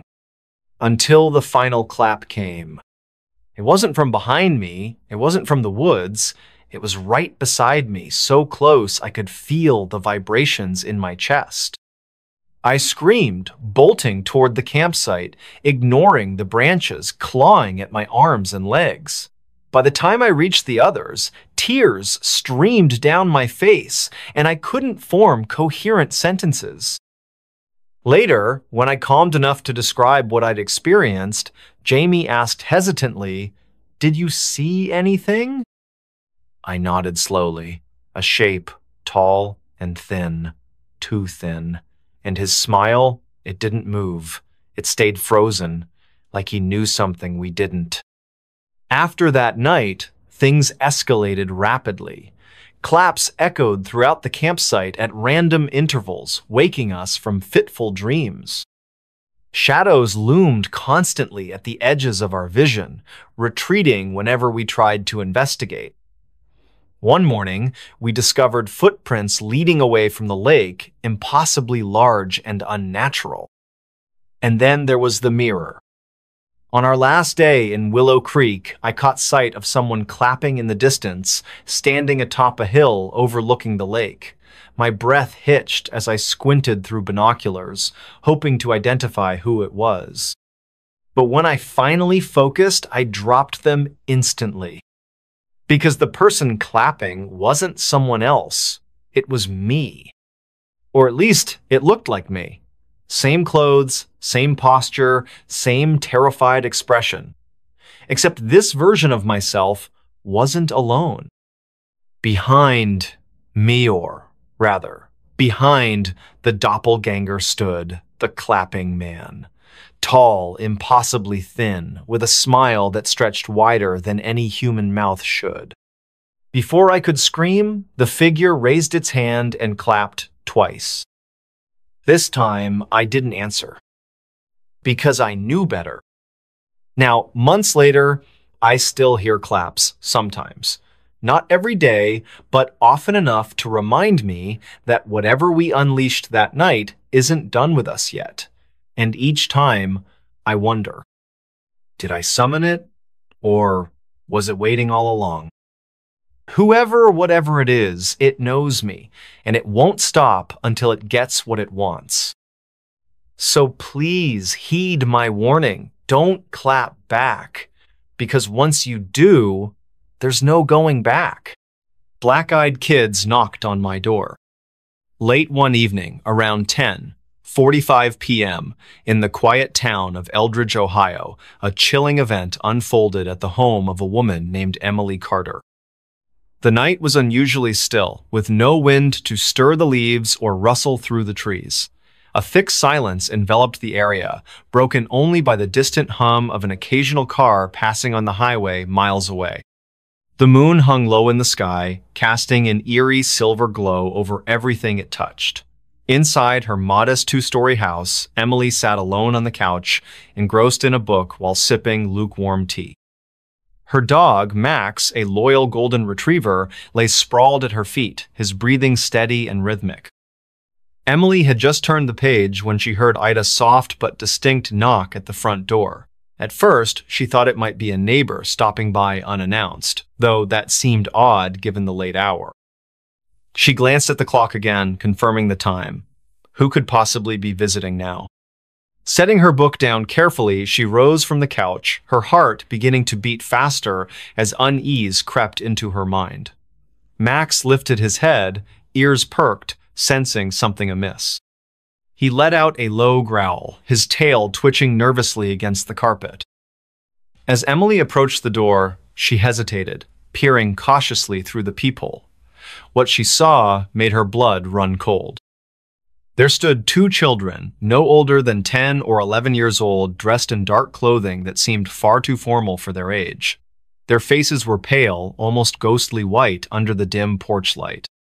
But what truly unnerved Emily were their eyes pitch black, void of any visible iris or pupil, like staring into the depths of endless night. Her breath caught in her throat, and she instinctively stepped back from the door. "Who's there?" she called out shakily, her voice trembling despite her attempts to sound calm. Her fingers tightened around the edge of the doorframe as if seeking some kind of stability. Outside, the children remained eerily silent, their heads tilted slightly to one side, as though studying her reaction. It was unsettling, unnatural even. Max began barking loudly now, his protective instincts fully awakened. His frantic noises filled the otherwise silent house, creating a stark contrast to the oppressive stillness outside. "Please," one of the children finally spoke, their voice surprisingly deep and resonant for such young-looking beings. "We need help. Our car broke down nearby and we don't have anywhere else to go tonight." Their tone carried an odd cadence, monotone yet strangely persuasive. Emily felt a strange pull toward opening the door, as if some invisible force urged her to comply. But another part of her screamed louder, warning her not to trust these visitors. "No, I can't," Emily stammered, her resolve strengthening as fear gave way to caution. "I'm sorry, but I cannot open the door. You should call someone who can assist you better." She tried to keep her voice firm, though panic bubbled beneath the surface. The children didn't respond immediately. Instead, they simply stared at her through the glass, their expression unreadable, their black eyes piercing through her soul. Max continued barking furiously, his paws scrabbling against the floor as he paced near the door. Emily backed further away, clutching her chest where her heart pounded wildly. "Go away," she shouted, her voice cracking slightly. "Leave me alone." For a moment, there was silence. Then, without warning, the knocking resumed, this time harder, more insistent. Each blow reverberated through the walls, shaking the very foundation of the house. Emily stumbled backward, nearly tripping over Max, who was now cowering behind her. Tears streamed down her face as sheer terror gripped her body. She grabbed her phone, fumbling with trembling hands to dial 911. "Hello? Yes, this is Emily Carter speaking. I live at 42 Maple Street in Eldridge. Please send someone quickly. I think something dangerous is outside my house." Her voice cracked again as she struggled to explain the situation. The dispatcher assured her help was on the way, but instructed her to stay calm and avoid opening the door under any circumstances. Minutes passed like hours as Emily waited anxiously, every nerve in her body on high alert. The knocking persisted, growing louder and more relentless with each passing second. At one point, it stopped altogether, leaving an unsettling silence that was somehow worse than the noise itself. Emily wondered if they had gone or if they were merely waiting for the perfect moment to strike. Finally, sirens wailed in the distance, growing closer until their sound echoed directly outside her house. Relief washed over Emily as she watched red and blue lights flash across her windows. Officers arrived swiftly, their boots thudding heavily on her porch. When they opened the door, Emily collapsed into their arms, sobbing uncontrollably. They promised to investigate thoroughly, but when they stepped outside, there was no sign of the mysterious children. No footprints, no evidence of a vehicle breakdown, nothing to indicate anyone had been there at all. In the days that followed, Emily couldn't shake the memory of those haunting black eyes. She read stories online about similar encounters, people claiming to have met so-called black-eyed kids who appeared during the night asking for entry into homes or vehicles. Some dismissed them as urban legends, while others swore they were supernatural entities preying on human vulnerability. Whatever they were, Emily knew one thing for certain: she would never answer the door after dark again. The experience left an indelible mark on her psyche, a constant reminder of the unseen dangers lurking beyond the safety of her own four walls. Even months later, whenever she heard a knock at the door, her pulse quickened and her mind replayed that terrifying night in vivid detail. And though she told herself repeatedly that it was over, deep down, she couldn't help but wonder if the black-eyed children were still out there, watching, waiting, searching for their next victim. Next story. The house that changes layout every night. Rooms move when you're asleep. I never thought I'd end up here, this place. It was supposed to be a fresh start, a new chapter in my life after everything fell apart.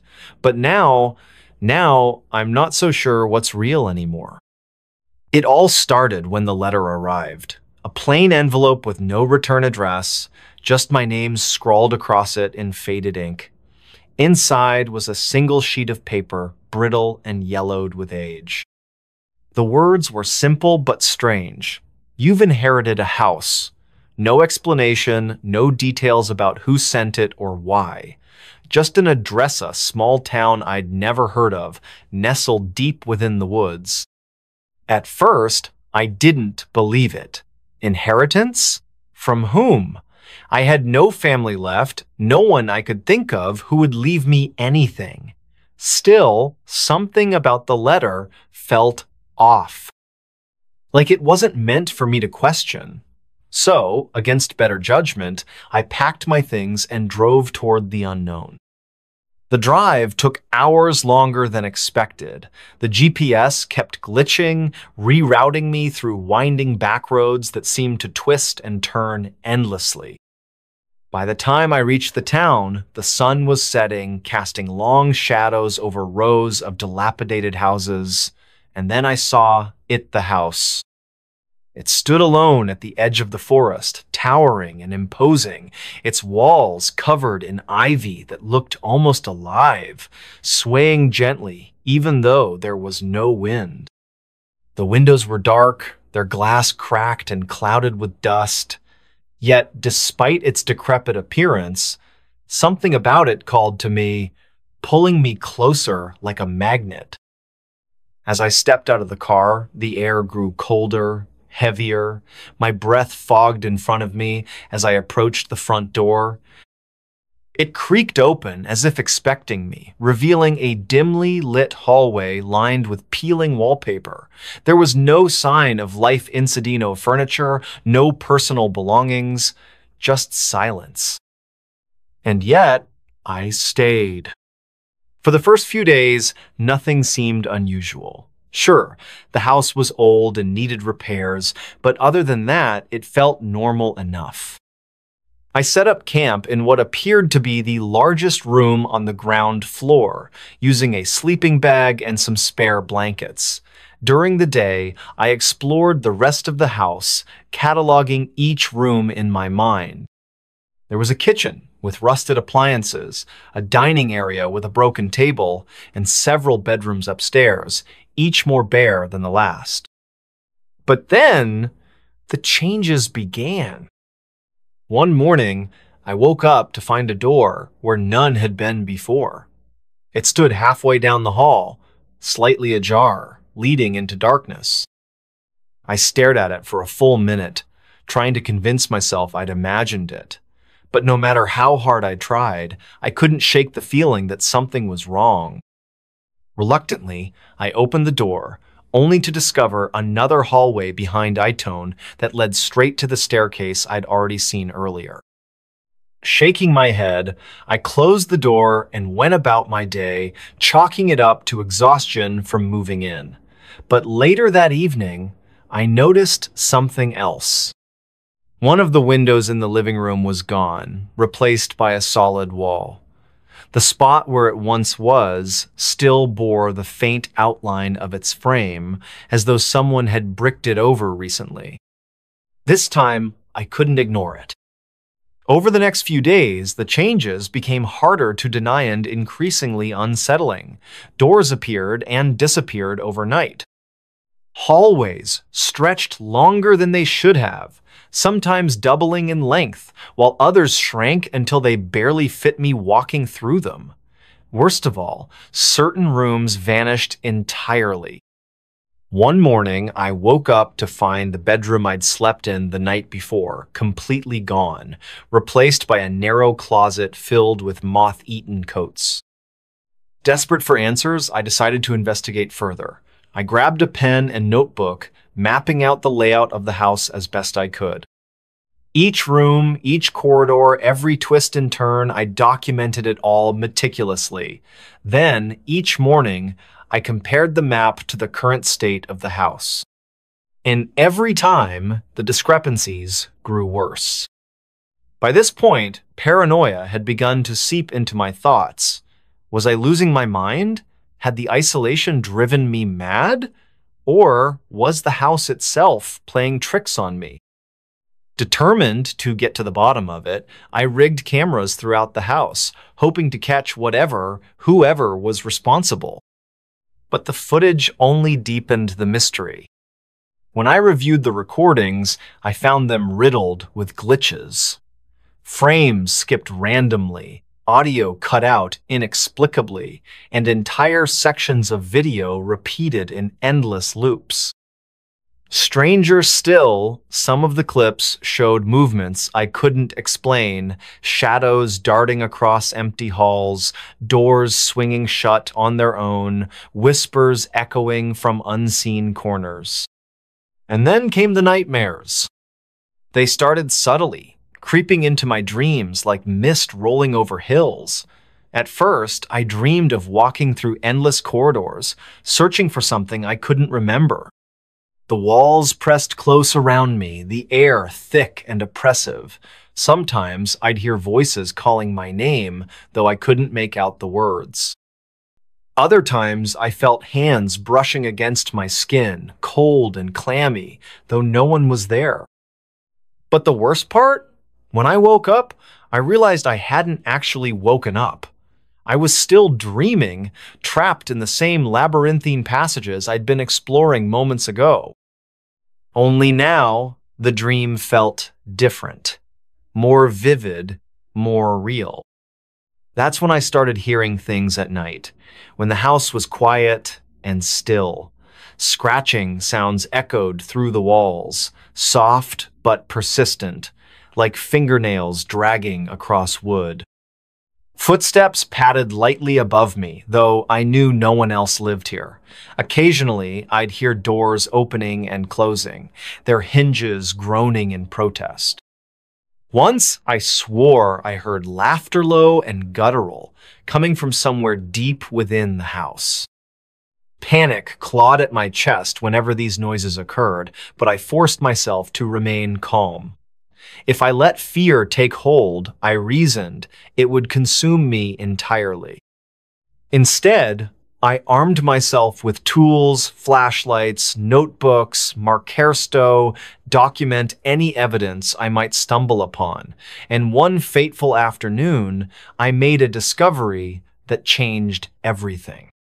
While tearing up the floorboards in search of wiring issues or perhaps just distraction, I uncovered a bundle of papers tucked beneath the wooden planks. They were brittle and yellowed, much like the inheritance letter I'd received months ago. Written in shaky handwriting, they detailed the experiences of a previous residenta man named Eliashu claimed the house was alive. According to his notes, the house shifted its layout based on emotions, feeding off fear and confusion. He described waking up in places he shouldn't have been, finding himself lost in corridors that twisted impossibly. He spoke of hearing voices, seeing shadows move in the periphery of his vision. Most chillingly, he warned of falling asleep in specific rooms, claiming they pulled you deeper into the house's mind, trapping you forever. I read the entries late into the night, my heart pounding wildly in my chest. Was Elias right? Was the house sentient, manipulating reality around it to ensnare those who dared live within its walls? And if so, why did it choose me? The following nights brought fresh horrors. The house seemed to grow more aggressive, its changes growing bolder and more disorienting. Entire floors rearranged themselves, staircases spiraling upward to nowhere, dead ends appearing where once there had been open space. Furniture rearranged itself without warning, chairs placed upside down, tables tilted precariously. Even the clocks stopped working properly, their hands spinning erratically or freezing altogether. I tried to fight back. I marked the walls with spray paint, drawing arrows and symbols to help navigate the ever-changing maze. But each morning, the markings were gone, erased as though they'd never existed. Then came the final twist. One night, as I lay awake listening to the scratching sounds emanating from the walls, I noticed something peculiar. The patterns of sound weren't random, they formed rhythms, almost musical in nature. Following the noise, I traced it back to a hidden panel in the wall, concealed behind a bookshelf. Behind it, I found a narrow passageway leading downward, far below the foundation of the house. Curiosity overwhelmed caution, and I descended into the darkness. The tunnel twisted and turned, descending farther than I thought possible. Eventually, I emerged into a cavernous chamber illuminated by flickering lanterns. In the center stood a pedestal, upon which rested an ancient tome bound in black leather. Its pages glowed faintly, pulsating with an inner light. As I reached for the book, a voice whispered in my ear not aloud, but directly inside my mind. "You belong here." Before I could react, the world around me dissolved into chaos. The walls warped and shifted, the ceiling collapsing inward, the floor dropping away beneath me. I screamed, flailing desperately as the darkness swallowed me whole. Now, I don't know where I am or if I'm still alive. All I see are endless corridors stretching infinitely in every direction. The house calls to me, its voice sweet and seductive, promising peace if I simply surrender. But I can't. Not yet, because if I do, I'll never escape. Will you? Next story. Lost for 7 minutes in another dimension. The wind was calm, the air crisp with autumn's chill. I had been walking along the familiar path near my Homia shortcut through the woods that I took every evening after work. It was nothing out of the ordinary, until it happened. I remember stepping outside at exactly 6:43 p.m. My phone told me so. The screen glowed faintly as I scrolled through emails, trying to clear my mind before heading into the forest. The sun hung low on the horizon, casting long shadows across the pavement. Everything seemed normal, too normal. As I entered the wooded area, the trees closed around me like ancient sentinels guarding secrets too old to comprehend. Their branches stretched high above, forming a canopy that filtered the fading sunlight into soft, golden hues. Birds chirped softly in the distance, their melodies blending seamlessly with the rustle of leaves underfoot. It was peaceful, serene even. But then, something shifted.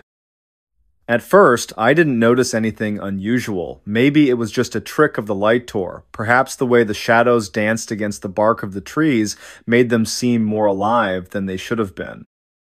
Still, there was an unsettling feeling creeping up my spine, one I couldn't shake no matter how hard I tried. And then it hit me.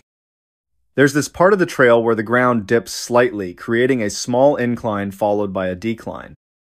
You know the kind you don't think twice about because you've walked over it hundreds of times without incident. That day, though, it wasn't different. Or maybe it was. I stepped forward, my left foot descending onto the slope, when suddenly everything went black. Not pitch black, mind you, more like gray.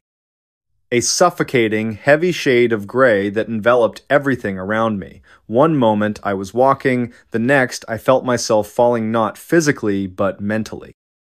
Like slipping between gears in a car, only instead of shifting smoothly, each transition jarred painfully against my consciousness. When I opened my eyes again, I wasn't where I belonged. The world before me bore little resemblance to the forest I'd known all my life. Instead of towering pines and oaks, the landscape consisted of jagged, twisted structures jutting upward from the ground like broken bones piercing flesh. These weren't buildings in the traditional sense, they looked organic yet mechanical, pulsing faintly with veins of blue-green energy coursing beneath translucent surfaces. The sky above was wrong too. No clouds marred its surface, but neither did it resemble any earthly atmosphere. It shimmered constantly, like oil spilled across water, reflecting colors that shouldn't exist. Violet, teal, crimson streaks swirling endlessly without pattern or purpose. But what struck me most wasn't the surreal scenery, it was the silence, complete and absolute. No bird song, no wind whispering through non-existent foliage, no sound at all. Just emptiness. And yet, despite the absence of noise, I could feel something watching me. Something or someone just beyond the edge of perception. When I turned to look behind me, expecting to see nothing, I froze. Human-like figures stood scattered throughout the landscape, though none moved.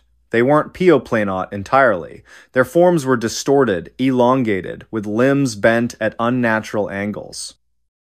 Some wore tattered clothing, others nothing at all. Their faces were featureless voids, black holes sucking in whatever light dared approach, and still they watched. Time itself felt strange here, stretched thin like elastic, pulling apart seconds until they became minutes, hours, lifetimes.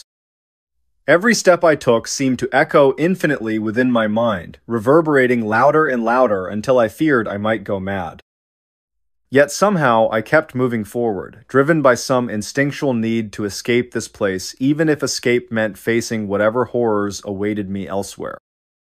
How long had I been here? Days? Weeks? Years? Impossible to tell. The passage of time defied logic, bending and folding back upon itself until past and future blurred together into an endless present. Each breath I drew felt heavier than the last, as though the very air resisted my presence. My thoughts grew sluggish, tangled knots impossible to untangle. Questions swirled relentlessly in my mind. Where am I? Why am I here? Will I ever leave? Then came the whispers. At first, I thought it was my imagination playing tricks on me. After all, who wouldn't begin hearing voices after being trapped in such a place? But these weren't mere echoes of my own fears. They carried meaning, intent. Words formed slowly, deliberately, crawling into my ears like insects burrowing into flesh. You belong here, they said. This is your true home. No, I whispered aloud, shaking my head violently. I'm not supposed to be here. They will come for you, the voices continued, ignoring my denial. And when they do... The sentence trailed off, leaving me trembling with dread. Who were they? What would happen when they arrived? Before I could dwell further on the implications, another shift occurred done far more abrupt than the first. One moment I stood amidst those alien structures, surrounded by faceless watchers.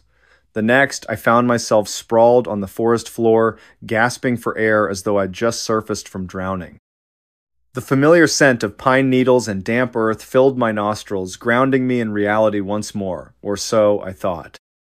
Panic surged through me as I scrambled upright, frantically checking my surroundings. Yes, it was the same trail I'd started down earlier. The trees loomed overhead, their silhouettes sharp against the twilight sky. Everything appeared unchanged, except for one crucial detail. My phone read 6:50 p.m. Only 7 minutes had passed since I'd begun my walk. 7 minutes, that's all. Except, I knew better. I knew I'd been gone longer. Much longer. How could I explain the impossible? How could I make sense of what I'd seen and heard? Back home, things weren't quite right.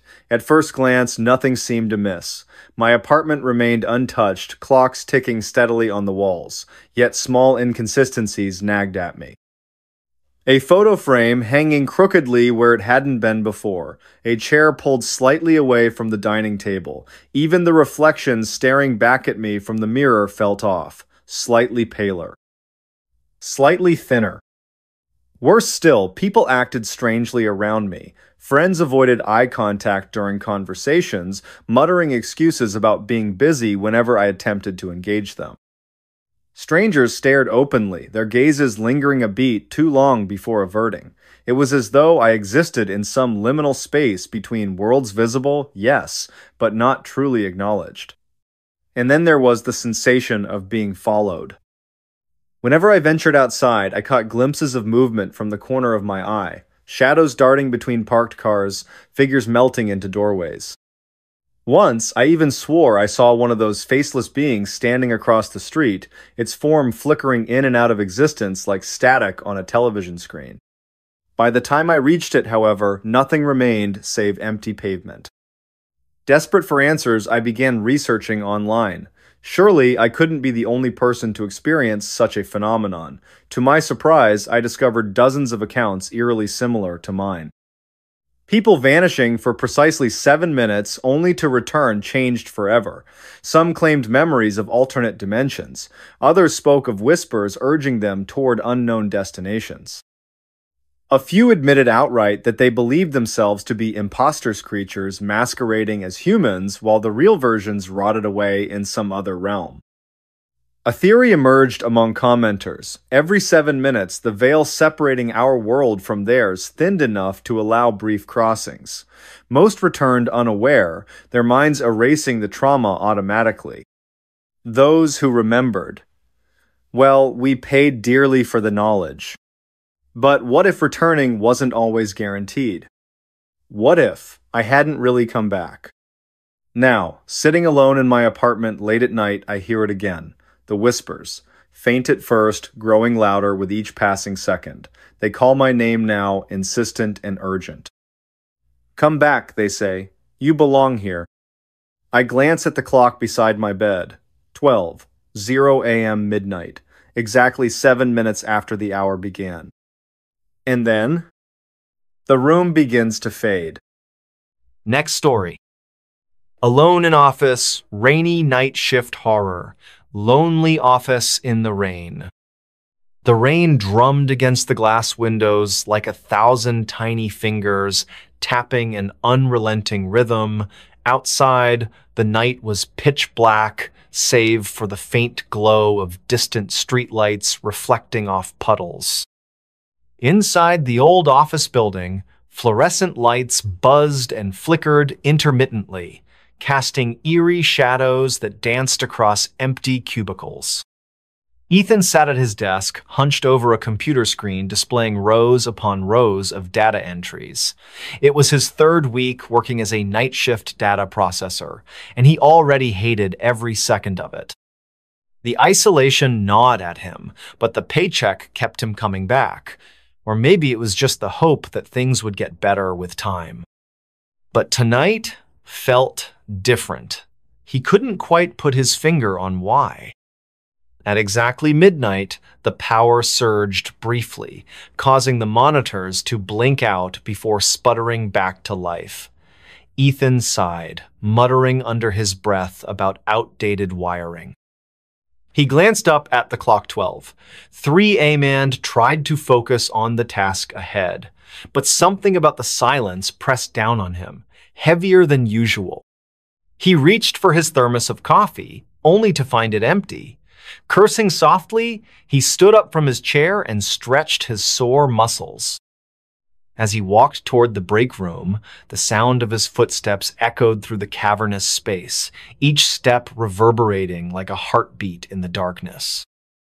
The break room was located near the far end of the floor, past several rows of abandoned cubicles. Most of them were relics from when the company had been thriving years ago, their contents long since cleared out except for a few stray papers and broken staplers. Ethan passed by one such cubicle and paused. There, on the edge of a dusty desk, lay a single piece of paper printout with no apparent source. Curiosity piqued, he picked it up. The page contained a cryptic message typed in bold letters. "Don't stay after midnight." Ethan frowned. Was this some kind of prank? He turned the paper over, searching for any clues or signatures, but there was nothing else written on it. Shrugging it off as someone's idea of humor, he crumpled the note and tossed it into the trash can beside the printer. Returning to the break room, he refilled his thermos with what little coffee remained in the pot. As he stirred in sugar, he noticed another sound of faint creaking noise coming from somewhere deeper inside the building. At first, he dismissed it as the building settling, but then it happened again, louder this time. It sounded deliberate. Shaking off the unease, Ethan decided to ignore it. After all, it was probably just the wind or pipes expanding due to the cold. Still, the hairs on the back of his neck stood on end as he made his way back to his station. When he returned, however, something was wrong. His computer screen displayed a new window he hadn't opened an email draft addressed to all staff. The subject line read, "Reunion Reminder." Beneath it, the body of the email consisted of 3 simple words. "We miss you."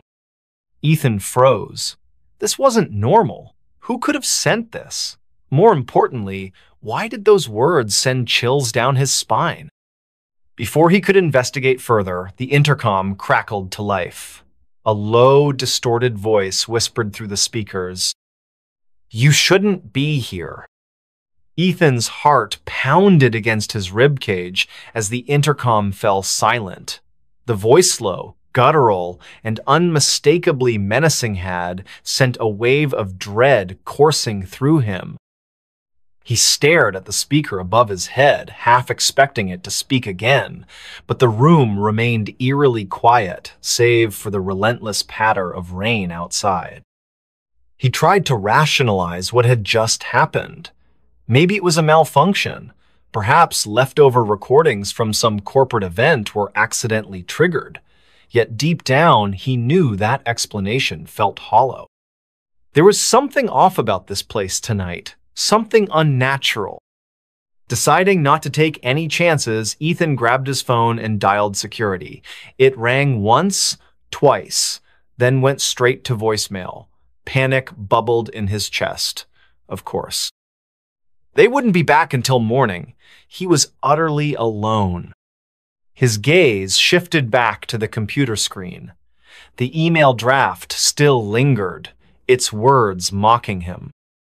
Slowly, hesitantly, he clicked Reply All, hoping to send a message to whoever or whatever was behind this. As soon as he hit send, the screen flickered violently, plunging the office into darkness for a split second. When the lights returned, the email window was gone. In its place was a live video feed from one of the building's surveillance cameras. The footage showed an empty hallway leading to the stairwell. At first glance, nothing seemed out of the ordinary. Then, almost imperceptibly, a shadow moved along the wall, a shape too distorted to belong to anyone human. Ethan swallowed hard, his throat dry. His fingers hovered over the keyboard, unsure whether to close the window or keep watching. Before he could decide, the shadow detached itself from the wall and stepped into view. It wasn't a person, not exactly. Whatever it was, it walked hunched over, dragging its feet across the floor.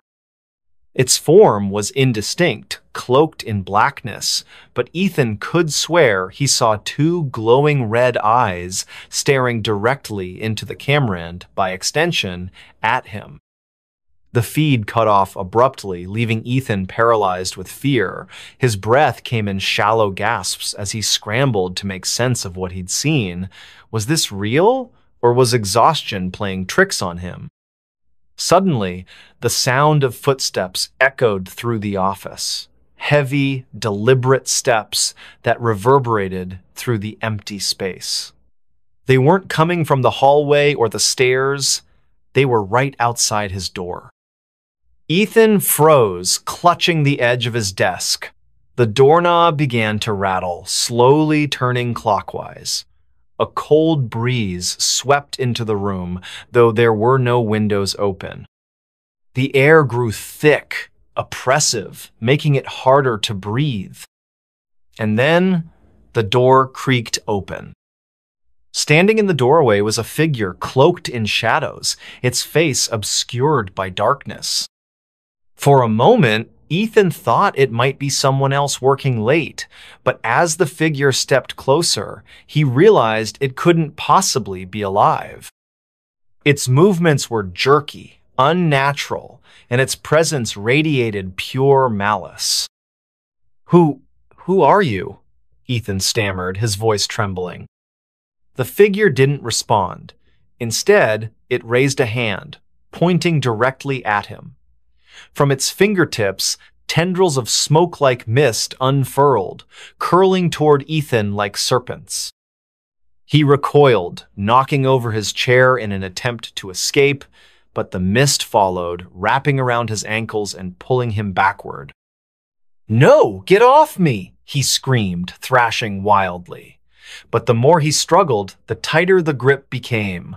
The figure loomed closer, its glowing red eyes locking onto his own. Ethan could feel its gaze piercing through him, stealing away fragments of his sanity. Just before everything went dark, he heard a whisper so faint it barely registered. "You shouldn't have stayed after midnight." Ethan woke up with a start, his body drenched in cold sweat. He was lying on the floor, his chair overturned beside him. The office lights flickered above, casting an unsettling glow over the room. For a moment, he wondered if it had all been a nightmare, cruel trick of his exhausted mind. But then he noticed something that made his blood run cold. The cryptic note he'd crumpled and thrown away earlier was now pinned to his computer monitor, unfolded, pristine, as though untouched by time. And beneath the original message, "Don't stay after midnight," was a new line scribbled in red ink. "It's too late for you." Ethan's heart raced. This wasn't a dream. Whatever had happened last night or perhaps this morning was very real. His hands shook as he reached for the note, but before he could touch it, the sound of laughter echoed through the office. It wasn't joyful laughter. It was hollow, mocking, and filled with malice. The noise seemed to come from everywhere and nowhere at the same time, bouncing off walls and twisting into shapes Ethan couldn't comprehend. He pressed himself against the corner of his desk, trying to shrink away from the unseen source. "Who's there?" he called out, his voice barely above a whisper. "Show yourself." The laughter stopped abruptly, replaced by an oppressive silence so heavy it felt like breathing underwater. Then, faintly, he heard footsteps again, this time closer, more deliberate. They weren't coming from outside the door. They were moving inside the office. Ethan turned slowly, his eyes scanning the rows of cubicles behind him. Most of them were empty, their contents long since removed. But one stood out a cubicle near the window where papers were scattered across the desk, as though someone had left in a hurry. A framed photo sat upright among the chaos, showing a group of people smiling brightly. Curiosity and perhaps a desperate need for answers drew Ethan toward the cubicle. As he approached, the photo caught his eye. The faces in the picture looked familiar, though he couldn't place why.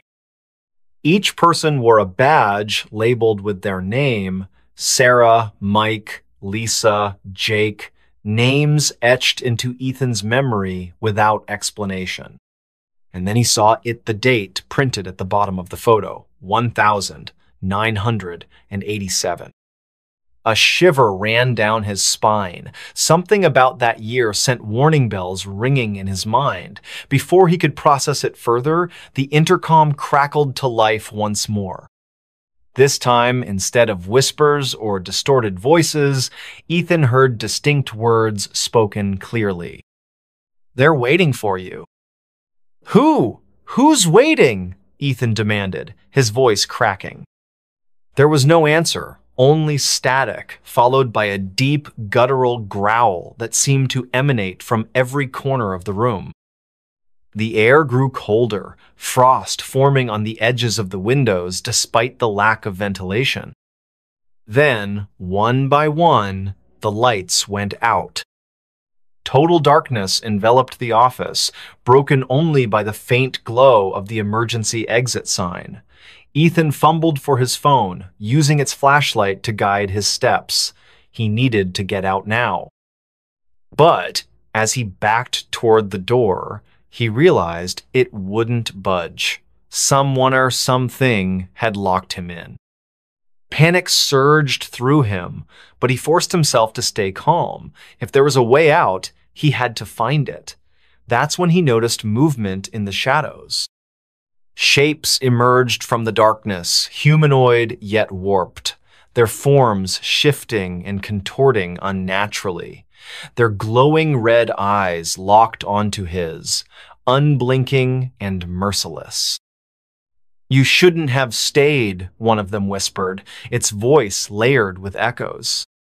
Ethan stumbled backward, tripping over debris until he found himself back at his desk. Desperation clawed at him as he searched for anything that might help him fight or survive. His fingers brushed against something metallic, a letter opener left behind by a previous occupant. Armed with the makeshift weapon, Ethan faced the advancing figures. They moved slowly, deliberately, as though savoring his terror. One of them stepped forward, its form solidifying into the shape of a woman.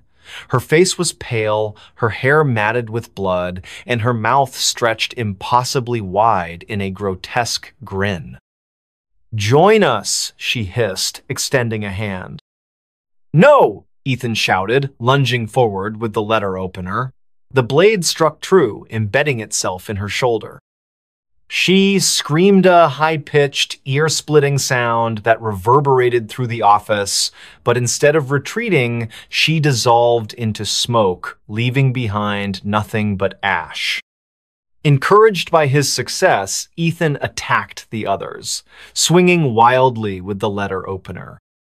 Each strike sent them scattering into mist, but more kept appearing, their numbers growing with each passing second. It was like fighting ghosts, because that's exactly what they were. As dawn broke and sunlight streamed through the windows, Ethan collapsed to his knees, utterly spent. The figures vanished with the first rays of light, leaving him alone in the now quiet office.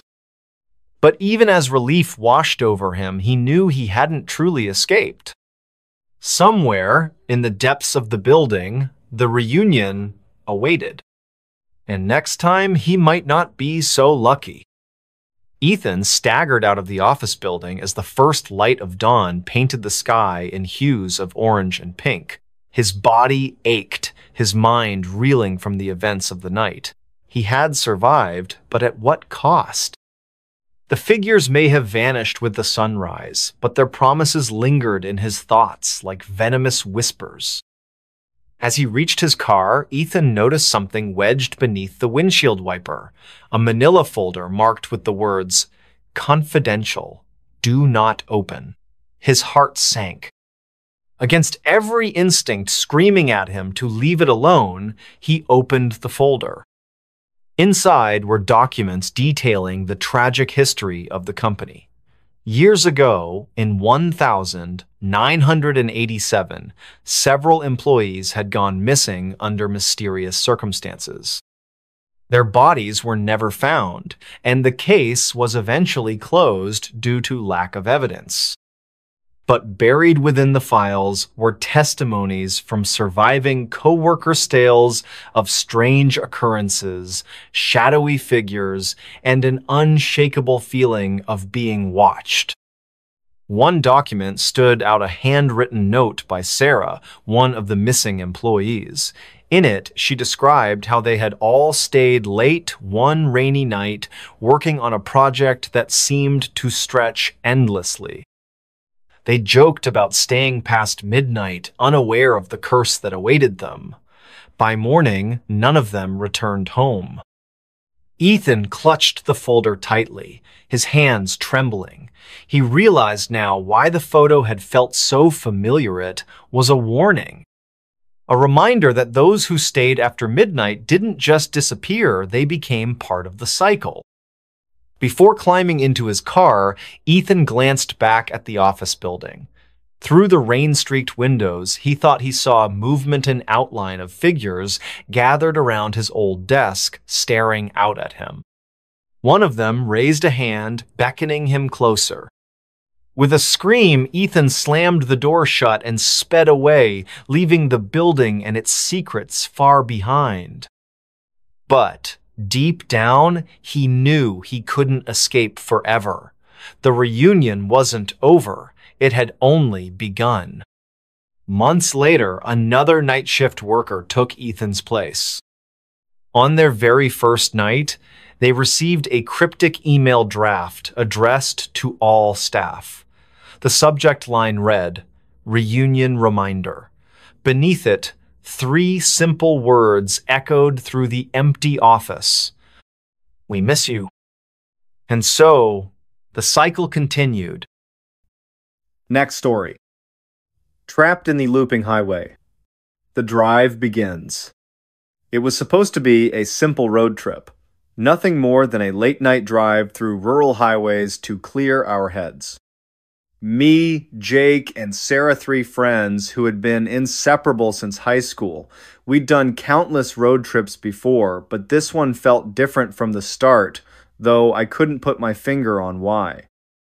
We left at around midnight when the world seemed quieter, like it held its breath, waiting for something or someone to wake it up.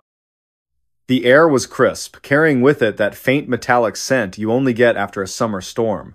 It wasn't raining now, but the clouds were thick enough to block out most of the stars. Just a sliver of moonlight spilled onto the asphalt ahead of us, lighting up the winding path of Route 47. Jake was behind the wheel, humming along to some old rock station he loved so much. Sarah sat in the back seat, scrolling aimlessly through her phone, probably checking social media for the 100th time that day. And me? I was riding shotgun, staring out the window at the endless rows of trees lining either side of the highway. They loomed over us, their shadows stretching long across the road as if trying to reach into our car. "Man," Jake said after a while, breaking the silence, "this place feels kind of creepy." "What do you mean?" Sarah asked, finally looking up from her phone. "I don't know," Jake shrugged, glancing briefly at me. "Just the way these woods look, like they're watching us or something." I laughed nervously, brushing off his comment. "You've been watching too many horror movies again, Jakes." He grinned, clearly pleased with himself for planting the seed of unease in all of us, but deep down I couldn't shake the feeling that maybe he wasn't entirely wrong. At first, everything seemed normal. The hours ticked by slowly, marked by the occasional gas station pit stop and bursts of laughter whenever Jake told one of his ridiculous jokes. But then, things started to feel off. It began with the landmarks. We passed a rusted-out barn with peeling red paint, its roof half collapsed under years of neglect. There was also an abandoned gas station tucked between two massive oak trees, its neon sign flickering weakly even though no one had worked there in decades. Both places looked familiar not because we'd seen them earlier in the night, but because they reminded me of photos I'd once scrolled past online. Rural decay captured in grainy black and white images. But then we drove past them again. My stomach dropped. "Guys," I whispered, my voice barely audible over the hum of the engine. "Didn't we just see that barn?" Sarah frowned, leaning forward to peer out the windshield. "What are you talking about?" "I swear, we passed it 10 minutes ago." My eyes darted back and forth, searching for any other explanation. Maybe I'd misremembered, or maybe fatigue was playing tricks on me. After all, it was nearly 3 in the morning. Jake glanced at me, concern etched into his features. "Are you sure, man? Maybe it's just another barn that looks similar." And yet, as we continued driving, the pattern repeated itself. The same twisted tree jutting out of the ground like a gnarled hand reaching for the sky. The same billboard advertising a diner we never stopped at. Even the exact spot where a deer had frozen in headlights before bolting into the woodsit happened twice, almost perfectly synchronized. Something was wrong. Terribly, horribly wrong. The next sign came from technology. First, the GPS. Jake had plugged in coordinates for a small town we planned to visit later in the morning. At least, that's what he thought he did. Because every time he tried recalculating the route, the screen would freeze, displaying the words "Destination Unreachable" in bold red letters. No matter how many times he restarted the app or toggled settings, nothing changed. Then there was the radio. It started looping the same sanga, haunting melodies sung by a voice that sounded both ancient and eerily familiar, over and over again. Each repetition felt louder, closer, as if the music were coming from somewhere inside the car rather than the speakers themselves. When Jake finally turned it off, the eerie silence that followed was almost worse. Time refused to progress. Our watches stopped working simultaneously. Phones lost signal entirely, showing blank screens instead of the usual no service message. Even the dashboard clock remained stuck at 2:37 a.m., blinking endlessly like a broken digital alarm clock. That's when panic set in. Tensions flared quickly. What had started as playful banter devolved into shouting matches fueled by exhaustion and fear. "It's not my fault," Jake snapped, slamming his fists against the steering wheel. "I didn't program this thing. How am I supposed to fix it?" "You should have brought paper maps," Sarah shot back, tears streaming down her face. She hadn't cried during any of our previous adventures, but tonight she looked utterly defeated. "Why didn't you listen to me? Why didn't anyone listen?" I wanted to intervene, to calm them both down, but words failed me. Instead, I stared out the window, hoping against hope that the landscape would change. That we'd stumble upon an exit leading to safety, but no such luck. Hours or perhaps mere moments passed in silence. The only sounds were the tires crunching against gravel and the faint whistling of wind slipping through cracks in the windows. Every mile marker read the same number. Mile 187, over and over again. Fatigue crept in relentlessly. My eyelids grew heavy, but sleep refused to claim me. Every time I closed my eyes, visions of the looping highway played behind them, endless and suffocating. And then, we saw it. A figure standing on the shoulder of the road, silhouetted against the dim glow of our headlights. A manner, at least, something resembling a man dressed in tattered clothing that fluttered unnaturally in the breeze. His face was obscured by shadow, but his posture radiated malice. "Stop the car!" Sarah screamed, gripping the seat in front of her so tightly her knuckles turned white. Jake slammed on the brakes, sending us skidding to a halt mere feet away from the stranger. For a moment, none of us dared move. Then, slowly, Jake rolled down the window. "Can we help you?" he called out, his voice trembling despite his best efforts to sound brave. The figure tilted its head slightly, as if considering whether to respond. Then it spoke in a voice that echoed like thunder, reverberating through the car and rattling our bones. "You shouldn't have come here," it said, each word dripping with menace. "Turn back while you still can." Before anyone could reply, the figure vanished without a trace, leaving behind only the faint smell of burnt rubber. Realization dawned on us all at once. We weren't merely lost, we were trapped in a loop, a time-space anomaly that defied logic and reason. No matter which direction we turned, no matter how fast we drove, we always ended up right where we started. Exits appeared and disappeared inexplicably.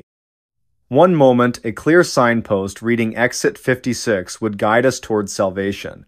The next, it would dissolve into thin air, replaced by empty fields stretching endlessly in every direction.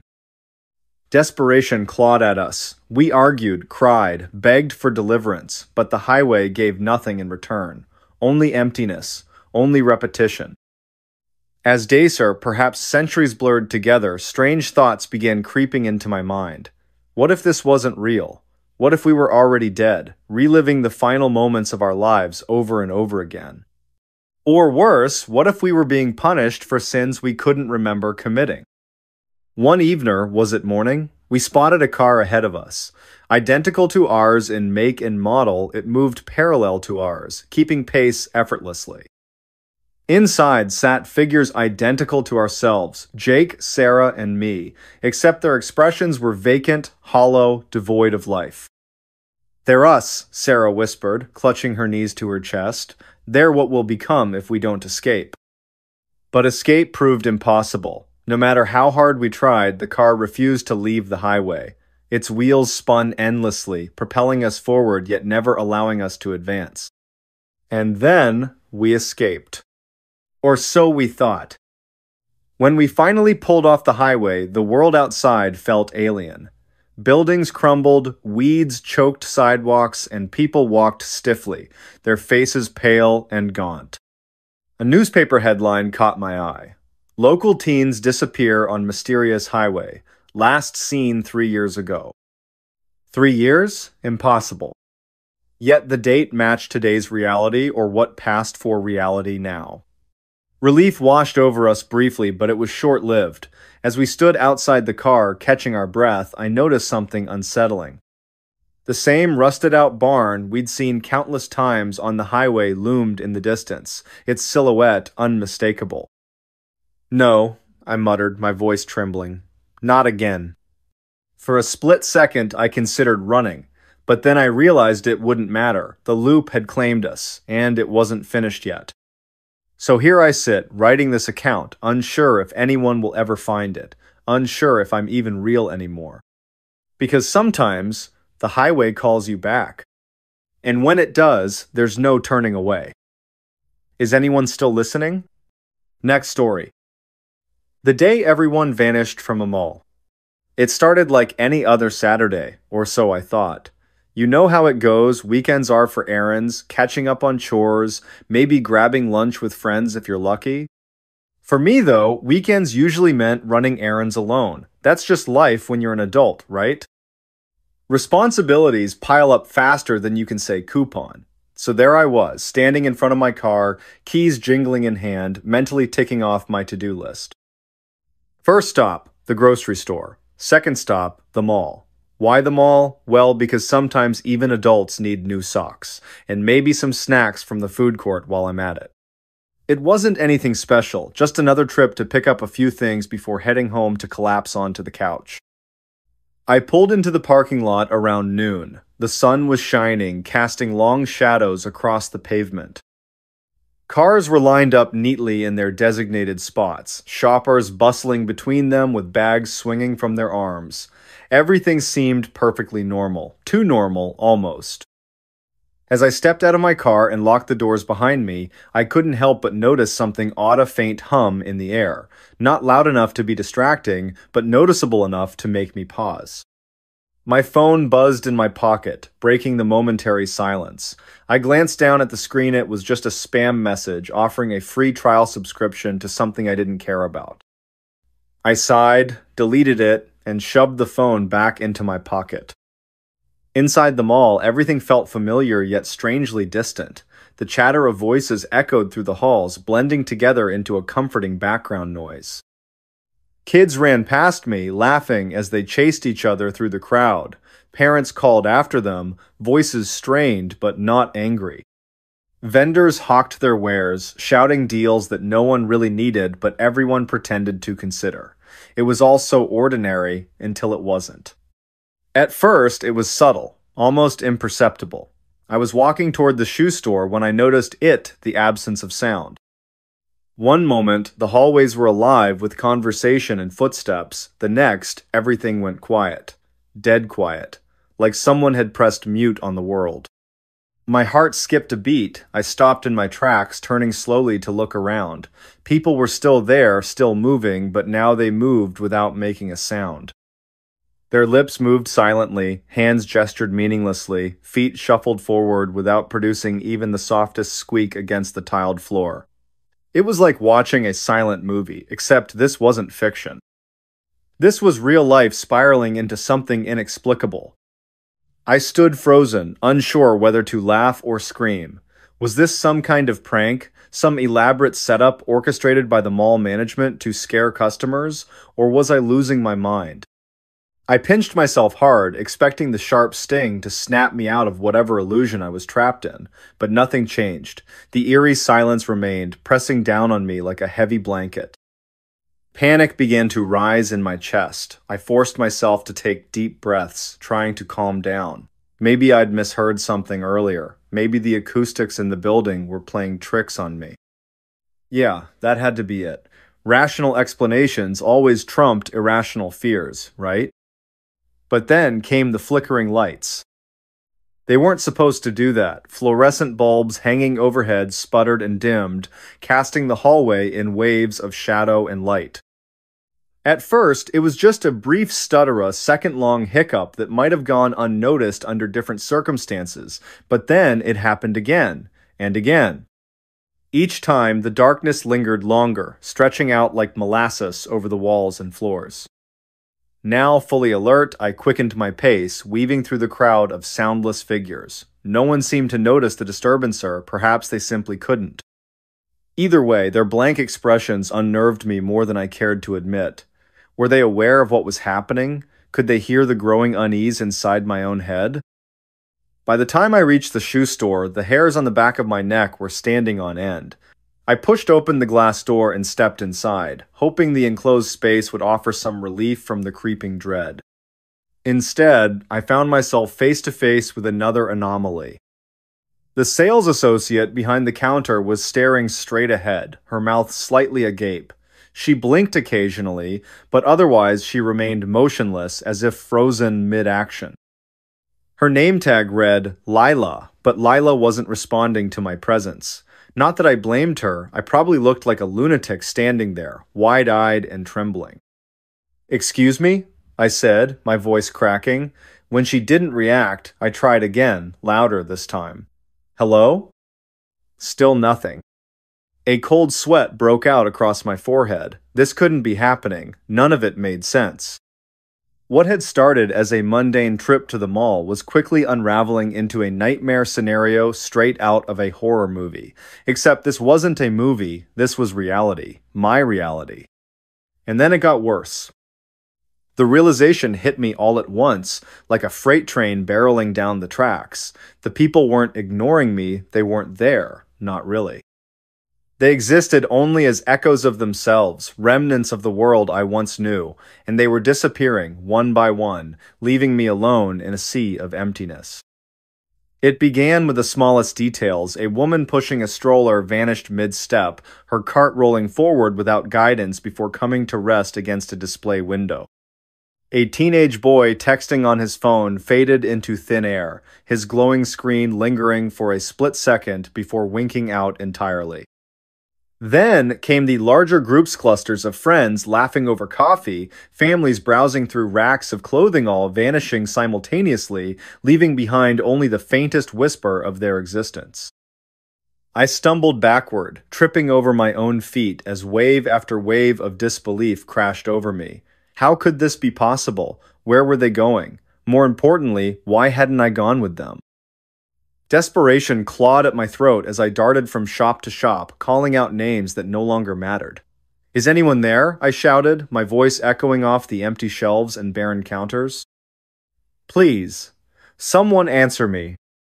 No response, only silence. Time became distorted. Minutes stretched into hours, or perhaps seconds masquerading as eternity. I lost track of how long I wandered those endless corridors, searching for answers that never came. The fluorescent lights continued their erratic dance, plunging entire sections of the mall into shadow before illuminating them once more. Shadows shifted unnaturally, stretching far beyond where they should have ended. Whispers carried through the air, though I couldn't place their source. Were they coming from the walls, the ceiling? My own fractured mind? In the midst of this chaos, I discovered something that chilled me to the bone. Footprints. Fresh footprints leading away from the main entrance and deeper into the labyrinthine complex. They belonged to someone or something with bare feet, judging by the distinct imprints left behind.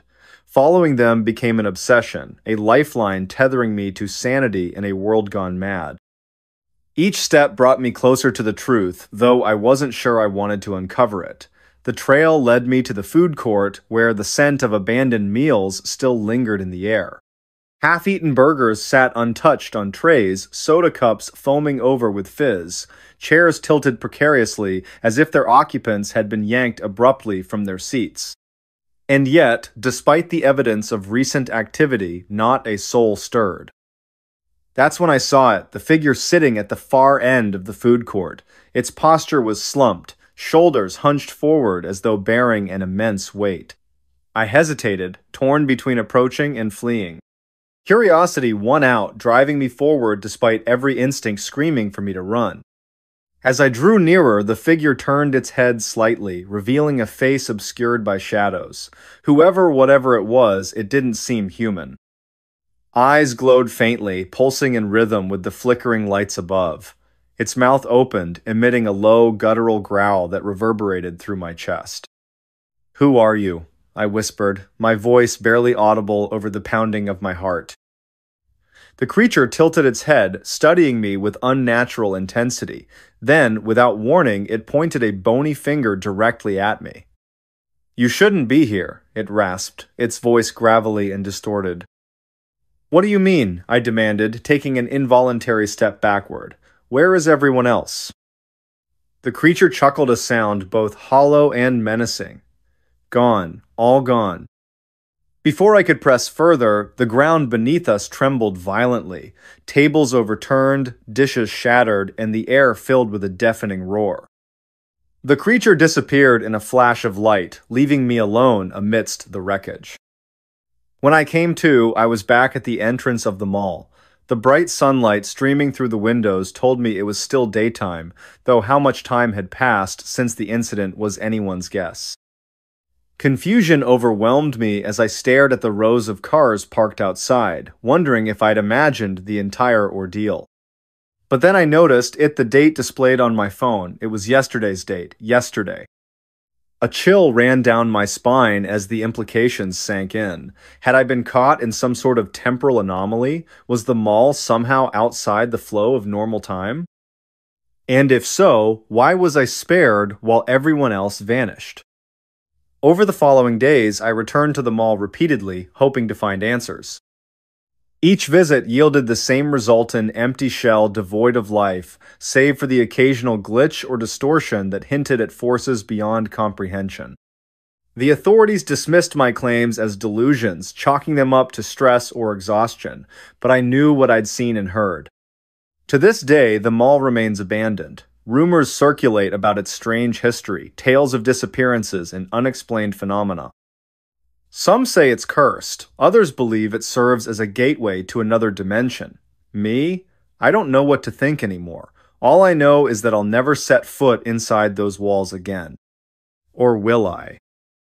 Because every night I dream of the creature's words, "You shouldn't be here." And every morning I wake up back at the entrance. Don't just watch in the dark. Click subscribe, like, and join now. Before we begin, tell me, where are you listening from and what time is it there? The secret without a name.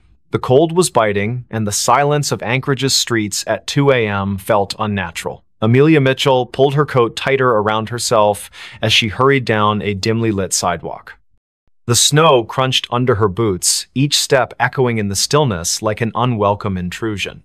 She shouldn't have been out here this late, but something about the call from Sophia Miller had made her stomach churn, a desperate voice pleading for help before the line went dead.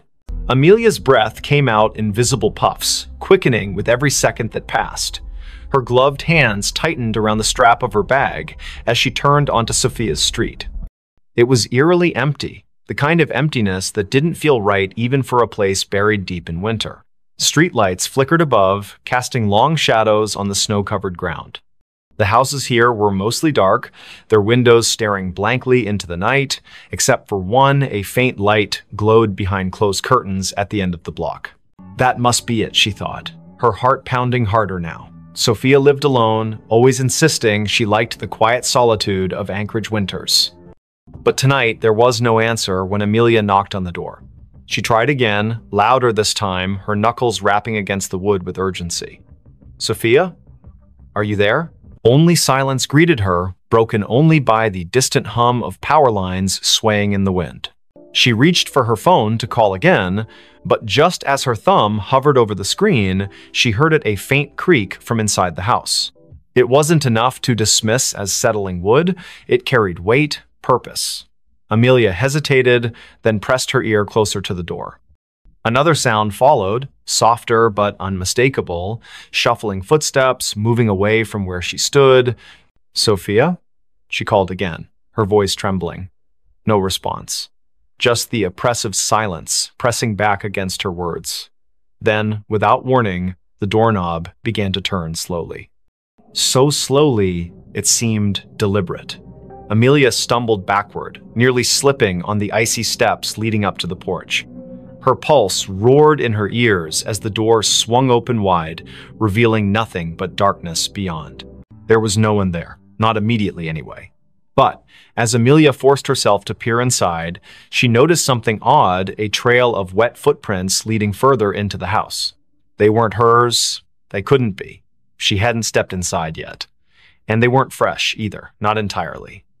Some parts of the prints gleamed with melted snow, while others looked older, partially dried and smeared as if someone or something had walked through days ago but left traces that refused to fade. Against her better judgment, Amelia stepped inside. The warmth of the house hit her instantly, though it brought little comfort. Something about the air felt wrong, stale, heavy, as if it hadn't circulated properly in weeks. She glanced around the living room, taking in the familiar clutter of books and photographs scattered across shelves. Everything seemed normal, until she saw the photo frame lying face down on the coffee table. She picked it up cautiously, turning it over. It was a picture of Sophia smiling brightly next to Jackson Cole, her boyfriend or ex-boyfriend, depending on who you asked.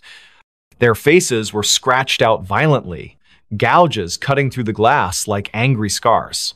A chill ran down Amelia's spine. This wasn't random vandalism. Someone had done this deliberately, methodically. Before she could process what it meant, another noise caught her attention, a low scraping coming from somewhere deeper in the house. It sounded like nails being dragged along a hard surface, slow and rhythmic, punctuated by pauses that somehow felt more menacing than the sound itself. Amelia swallowed hard, clutching her phone tightly in her hand. She considered calling the police, but what would she say? That she broke into her friend's house because of some creepy noises? They'd think she was crazy. Instead, she moved cautiously toward the hallway, following the sound despite every instinct screaming at her to leave. The hallway was narrow, lined with family portraits that seemed to watch her as she passed. Each frame held a face frozen in time, eyes staring ahead as if waiting for something. At the far end, a door stood slightly ajar, light spilling out from within. The scraping grew louder, closer, and Amelia realized it was coming from behind that door. Her palms were slick with sweat beneath her gloves as she pushed it open just enough to peek inside. What she saw stopped her dead in her tracks. The room was small, cluttered with boxes stacked haphazardly against the walls. In the center sat a chair, and on the chair was Sophia, or at least what remained of her. Her body slumped forward unnaturally, head hanging limp as if her neck couldn't support its weight anymore. Blood pooled beneath the chair, dark and congealed, staining the hardwood floor.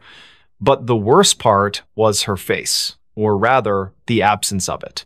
Where Sophia's features should have been, there was only smooth, featureless skin stretched taut over bone. Amelia gagged, stumbling backward as bile rose in her throat. She wanted to scream, to run, but her legs wouldn't obey. Instead, she froze, transfixed by the sight before her. And then, from somewhere behind her, a voice spoke softly, almost kindly. "You shouldn't have come." She spun around, heart hammering wildly, but there was no one there. The hallway was empty, the portraits still staring silently ahead. Yet the voice lingered in her mind, repeating the same phrase over and over. "You shouldn't have come. You shouldn't have come." Amelia backed away, tripping over her own feet as she tried to retrace her steps toward the front door. But the layout of the house seemed different now, distorted somehow. Doors that hadn't been there before appeared in the walls, leading to rooms she didn't recognize. Shadows shifted unnaturally, twisting into shapes that defied logic. She could hear whispers now too, overlapping voices murmuring in tones too low to understand. Panic set in fully as she realized she was trapped. Every step she took led her deeper into the labyrinthine nightmare of Sophia's home. The air grew colder with each passing moment, frost creeping up the walls and forming intricate patterns on the ceiling. And always, the whispers followed her, growing louder and more insistent. Finally, she found herself in a room she didn't remember entering. It was larger than any other space in the house, impossibly so, with walls made entirely of mirrors. Each reflection showed a version of herself, but none of them matched the person standing in the center of the room. Some looked older, gaunt, and hollow-eyed. Others appeared younger, innocent, and terrified. One reflection wasn't even human. It was a twisted, monstrous figure with elongated limbs and a mouth full of jagged teeth. Before she could react, the reflections began to move independently, stepping out of the mirrors and surrounding her. Their movements were jerky, unnatural, and they all spoke in unison, their voices blending into a single cacophony. You know the secret, they hissed. You've always known. Amelia shook her head frantically, tears streaming down her face. I don't know anything, she screamed. But the figures only drew closer, their cold breath brushing against her skin. One of them reached out, its fingers brushing her cheek, and suddenly memories flooded her mind, memories that weren't hers. Images of Sophia, of Jackson, of secrets whispered in the dark, of a nameless thing lurking just beyond the edge of perception, waiting patiently for someone foolish enough to stumble upon it. And then everything went black. When Amelia woke, she was outside again, lying in the snow. The house was gone, replaced by an empty lot surrounded by trees. Her phone buzzed in her pocket, and she fumbled to retrieve it, hoping desperately for some explanation. There was a text message from an unknown number containing only 3 words: "Tell no one." She stared at the screen, her hands shaking uncontrollably. Somewhere in the distance, she heard laughter, soft, childlike, and utterly devoid of joy. Bell Witch haunted our house. It was a quiet evening in the small town of Adams, Tennessee, where the air carried the faint scent of pine and damp earth. The clock struck 8:45 p.m. as the Johnson family, Mark, his wife Emily, and their 2 children, Jake aged 12, and Lily, who was 8, sat together in their living room. The house, an old Victorian-style building with creaky wooden floors and high ceilings, had been in Mark's family for generations. Its walls whispered secrets of the past, but none more chilling than what would soon unfold within its ancient halls. The night began innocently enough. Mark read aloud from a book while Emily knitted by the fireplace, her needles clicking softly against the backdrop of crackling flames. Jake tinkered with his toy train set on the floor, and Lily colored intently in her sketchbook. Outside, the wind rustled through the trees, casting shifting shadows across the windows. It wasn't until the first strange noise occurred, a faint jingling sound, like that of a bell, that the atmosphere shifted dramatically. "What was that?" Lily asked, looking up sharply from her coloring. Her wide eyes darted toward the corner of the room, though nothing appeared out of place. "It's probably just the wind," Mark replied, forcing a reassuring smile despite the unease creeping into his voice. But the jingling continued, growing louder and more persistent. There were no bells in the house, nor any source that could explain the eerie sound. As it echoed through the room, each chime seemed to resonate deep within their bones, sending shivers down their spines. Emily dropped her knitting, rising quickly to investigate. She moved cautiously toward the window, peering outside into the darkness. Beyond the yard stretched a dense forest, its towering trees swaying gently in the breeze. At first glance, nothing seemed amiss. Yet, when she turned back to address the family, her words caught in her throat. Hovering just above the mantel of the fireplace was the unmistakable outline of a spectral figure, a woman cloaked in white, her face obscured by long, flowing hair. "Get away from me," Emily shouted, her voice trembling as panic surged through her body. The apparition vanished instantly, leaving behind only the lingering chill of its presence. But the jingling persisted, now accompanied by other unsettling sounds: footsteps pacing overhead, doors creaking open and shut, and whispers that filled the air like phantom voices. That night, sleep eluded the Johnsons.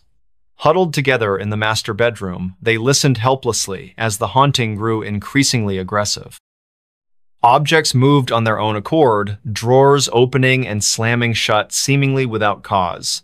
The bed shook violently beneath them, though no earthquake or storm accounted for the disturbance.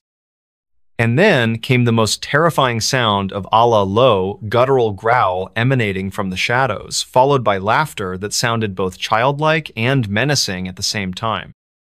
Days passed, each one bringing new horrors.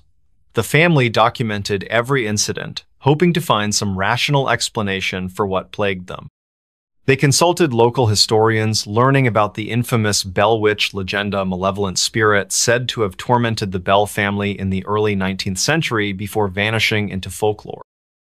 Some claimed the witch still roamed the countryside, seeking vengeance against those who dared disturb her resting place. Others dismissed the stories as mere superstition. Regardless, the parallels between the Bell Witch case and their own experiences were undeniable. Desperate for answers, the Johnsons reached out to paranormal investigators, inviting them into their home to conduct a thorough examination. Cameras and recording equipment captured phenomena beyond human comprehension, cold spots forming inexplicably, voices speaking in languages neither the family nor the investigators understood, and even physical manifestations of the entity itself. One particularly harrowing moment occurred during a seance when the table levitated briefly before crashing to the ground, splintering into pieces. Through it all, the Bell Witcher, whatever force masqueraded as her, seemed fixated on Lily. She became the target of its wrath, experiencing nightmares so vivid they left her screaming awake in terror. During one such episode, Lily described seeing a pair of glowing red eyes staring at her from the darkness, accompanied by the sensation of icy fingers brushing against her skin. When she awoke, her blanket bore scratch marks identical to those of clawed hands. As weeks turned into months, the family's lives unraveled further. Mark lost his job due to frequent absences caused by the disturbances, and Emily withdrew into herself, consumed by grief and exhaustion. Jake began acting out, lashing out at his parents and sister in frustration. Only Lily remained eerily calm, often speaking of the lady as if she were an old friend rather than a terrifying specter.